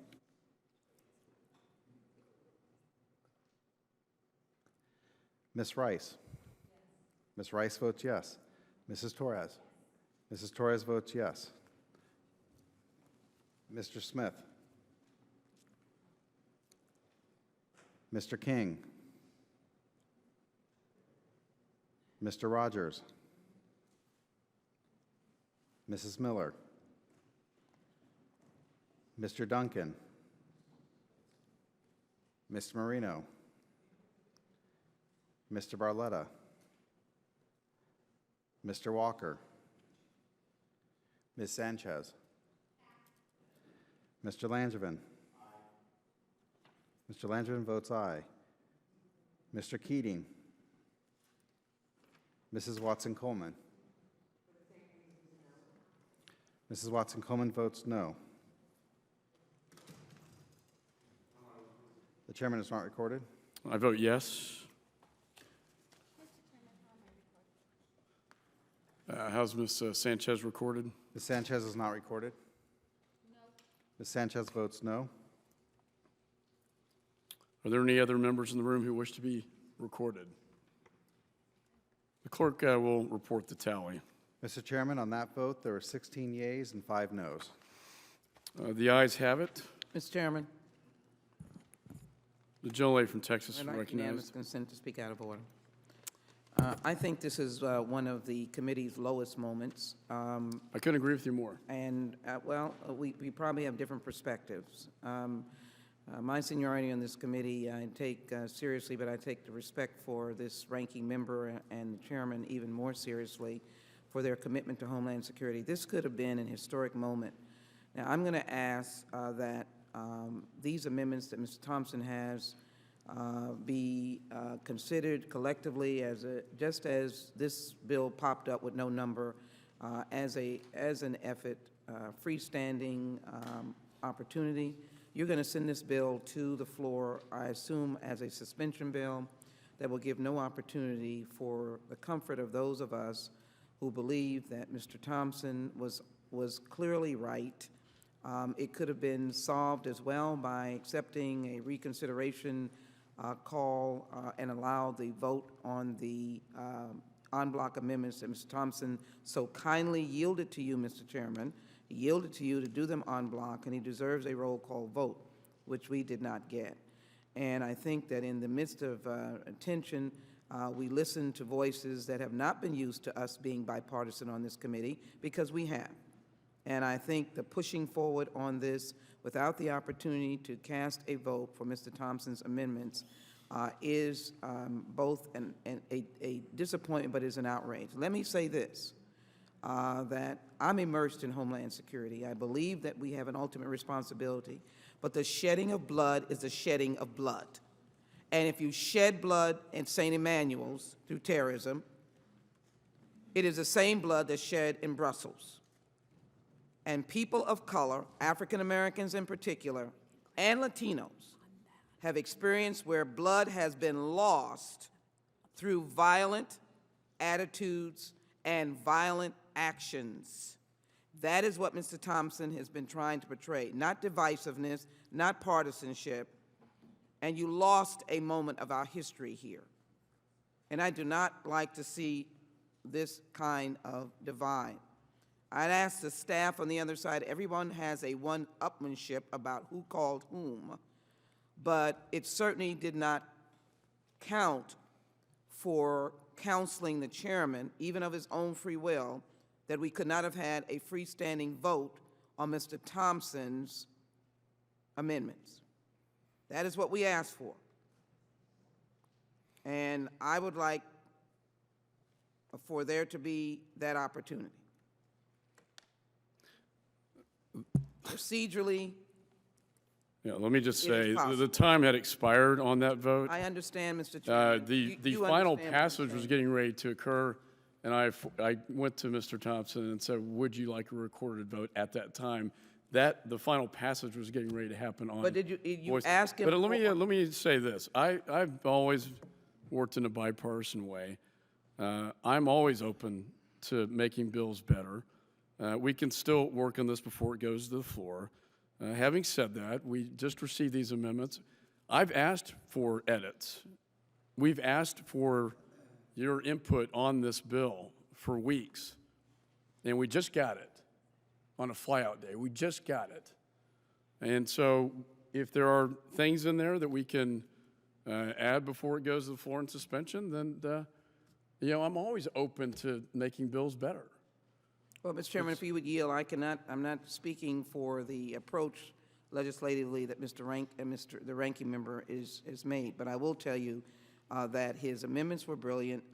If we just pause for a moment and listen, I would say to you that, yes, something should be incorporated before it gets to the floor, particularly, Mr. Chairman, if you're talking about a suspension. And you're talking about an approach on terrorism that should be both bipartisan, and the whole House should be in support of our efforts as they have been in the past. I can only say to you that it will be a very rocky road that this bill takes once the word gets out that we could not come together around acts of terrorism that have shed blood of Americans, and that blood was not taken as seriously as the blood that has been shed in terrorist acts around the country, around the world. So I don't think that's the message we want. We are a fighter against terrorism. And Well- I would like and respectfully ask that the amendments of Mr. Thompson and maybe others be viewed and incorporated as we go to the floor. I think we would make history. We would not create divisiveness. We would make history, and a positive history at that. Americans abhor terrorism wherever they may find it. So, Mr. Chairman, I ask a question, could that be worked out? Clarifying language can always be added to the bill, as Ledge Council has indicated prior to the bill going to the floor. As the gentlelady knows, I've always operated in a bipartisan spirit with an effort to get things done. This committee is about the safety of the American people. First and foremost, it's not a partisan issue. It's not a Democrat-Republican issue. We don't define what violent extremist is. It's not, violent extremists can include all forms of extremism. We said that over and over and over again. Mr. Chairman, just one more question. And let me just say, I want to applaud the work of the bipartisan task force for offering this legislation to this committee. And so I think it's a very proud moment that we are passing the bipartisan recommendations of the task force. One more further To the inquiry, floor of the Mr. Chairman. House. Just one more further inquiry. When you said generically, would you consider Mr. Thompson's amendments and consider them clarifying amendments to be considered? I said yes. I mean, again, we have asked for input to this bill for a matter of weeks, and now we're just receiving them at this late hour. If there is something in there that you and I would like to discuss, Mr. Thompson and I would like to discuss to put it in as clarifying language to the bill, there is still obviously time to do that. And so I'm willing to do that. What I objected to is how we got to this point. And it's not the way I like to chair this committee. I like to get things done in a bipartisan way before the members walk in, and so we can all come together. And unfortunately, and I'm not, Ms. Jackson Lee, I'm not saying, unfortunately at the staff level, we had a breakdown. Let's just be honest. And it broke down with the members of this committee, and it's really unfortunate, I think, for all the members of this committee to be put in this position. It's not where I wanted to be either. It's not how I wanted to conduct this markup. I, quite frankly, thought when the task force issued this report, we passed 12 other recommendations that this would have sailed through without any controversy on suspension. Mr. Chairman. Gentlelady's recognized. Thank you. Yield back for a moment. Mr. Chairman, as somebody who worked on that task force, and I've talked to a lot of my members with respect to it, I would respect, and I'm sorry, I've been running back and forth between this and another committee that I rank, as you know. It just is really a low point for this committee, Mr. Chairman. And I would respectfully request that we take, that if there's a way to go back and look at these amendments, that we retake a vote or take a vote on the en bloc that Mr. Thompson did put in an en bloc at your request. I mean, there's no reason why we can't find a way in which we can at least take a vote on this. This is, to have a breakdown in our committee like this over what is just a vote, what would have taken an additional 2 or 3 minutes to do, and now, now we're discussing it again. So for those of you who want to go and catch planes, and I get that, I mean, I'm from California, I understand that. We've spent more time about why we didn't get a vote on it than if we would have just taken the vote on it. And I think it's just, it makes for bad blood on this committee, which is not what we need, especially in light of the fact that that we see more and more of this going on in Paris and Brussels, and we had San Bernardino in my area, Ms. Torres's area. Is there a way, Mr. Chairman, to address this on a vote right now? A recorded vote was not requested at the appropriate time. I'm just going by the rules of the Is there a unanimous committee. consent ability? Is there? As I indicated to the gentleman from Texas, we'll continue to work on the en bloc amendments as the bill goes to the floor. So, Mr. Chairman, just so that I understand where you're coming from, there is no possible way to take a vote on the en bloc at this point. Where are the members? Again, Just so that I understand where you're coming from, Mr. Chairman. the en bloc amendment failed on voice vote. A recorded vote was not, a request for recorded vote was not made. But we're not finished, we're not through the bill. And now we voted on the final passage of this, but we have how many other bills? Mr. Chairman, 5 other bills. I know that when a vote wants to be revoted on the House floor, we go back and we revote it. Sometimes even waiting 3 weeks for us to get back to revote that vote that so many people miss, for example. Is there not a way to vote this en bloc today? That's all I'm asking. If it's in the rules up and down that there's no way to do it, that's one thing. Then tell me that. But I'm asking you, is there a way to A revote request this? for a recorded vote was not made. So you're saying to me that there's no way to go back? and We've correct already voted on the measure. We have 5 other bills to go through. Oh, I thought we were going to. So Mr. Chairman, that wasn't my again, the question. tally indicated that the ayes have it, and the bill is agreed to. Mr. Chairman, you Independent discussed. chairs, the ayes have it without objection. Mr. Chair?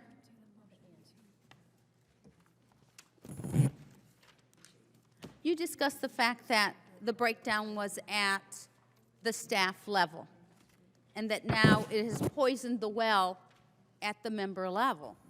And my simple request is to ask you, is there a way today to undo that poisoning of the well at the member level, member to member?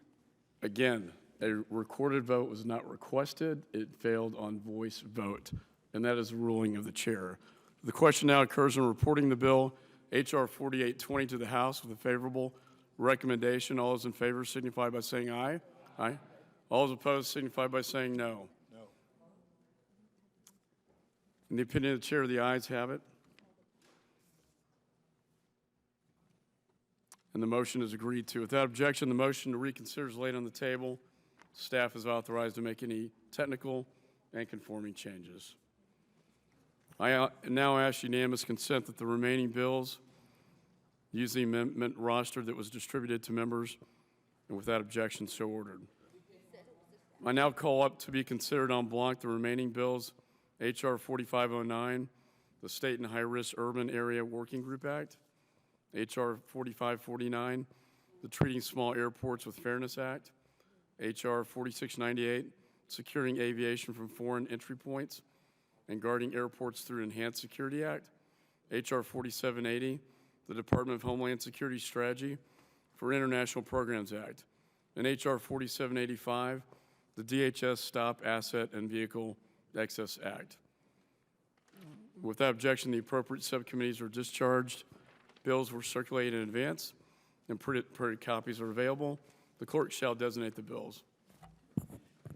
H.R. 4549. I'm sorry, go ahead. H.R. 4780. H.R. 4785. H.R. 4698. H.R. 4509. Without objection, the reading is dispensed with. Bills are considered read and open to amendment. I ask unanimous consent that all amendments in the roster be approved without objection. So ordered. Does anyone offer any further amendments to the bill? Yes, Mr. Chairman. Ms. Jackson-Lee. Now, let me make sure I have my procedure in order. All the bills now post the previous bill that was just voted on are now up for amendment. Is that correct? That's correct. All right. I have 2 simple amendments, one to H.R. 4698, and my amendment number 1, and I can read it, read a statement and ask for support. May I go ahead, Yes. please? Yes. My amendment assures that when the Inspector General of the United States reviews efforts, capabilities, and effectiveness of the Transportation Security Administration to enhance security capabilities at foreign airports and secure international inbound aviation, to produce a report on the effectiveness of these programs, technologies, and policies that have been put in place. Let me conclude my remarks on this amendment, which is to say, now more than ever, we need to be astute on the effectiveness of aviation security. We are well aware, which is something that I have spoken about, both the apron of the airport, but also the lobby areas of the airport. That was the Achilles heel in Brussels, where the bombs were played or were utilized outside of the checkpoint area. And so it is important now, as we look to America's airports, American airports, and as we collaborate with our international allies, that we have an effective program that deals with programs, technologies, and policies that have been put in place. I ask my colleagues to support the Jackson Lee Amendment to H.R. 4698. Do I need to go on? It's my understanding that the General Lay's amendments are already provided by unanimous consent in the bills. All right, did I miss that? All right, and does that include what, then let me just, does that include Amendment number 2 to H.R. 4785, Jackson Lee as well? Yes, it includes both of your amendments. All right, let me thank you for that and ask unanimous consent to put in 3 articles for the record on 4785, DHS Stop Asset and Vehicle Access Association for Computing Machinery, Wired Magazine article, hackers remotely kill a Jeep on the highway, and then a Wired Magazine after Jeep hack, Chrysler recalls 1.4 million vehicles. I ask unanimous consent to put these items into the record. Without objection, so And ordered. thank you for allowing me both these amendments to investigate the ability of the Undersecretary for Management to identify and address any relevant security concerns regarding vehicles. Thank you so very much. And we thank you as well. Any other further amendments to the bills? There being no further amendments, I now ask unanimous consent that the bills as amended are agreed to without objection, so ordered. I now ask unanimous consent that we report these bills as amended to the House with a favorable recommendation. Without objection, so ordered. Motion to reconsider is laid on the table, and staff is authorized to make any technical or conforming changes.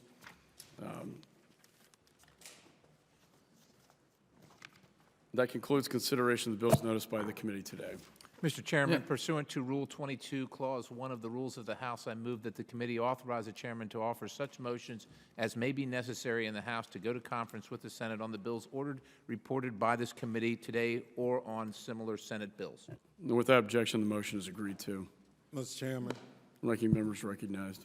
pursuant to House Rule 11 and Clause 2L, I ask that members have 2 calendar days to file with the clerk of the committee supplemental, additional, or minority views on each of the bills ordered reported by the committee today. Without objection, so ordered. There being no further business to transact, the committee now stands adjourned.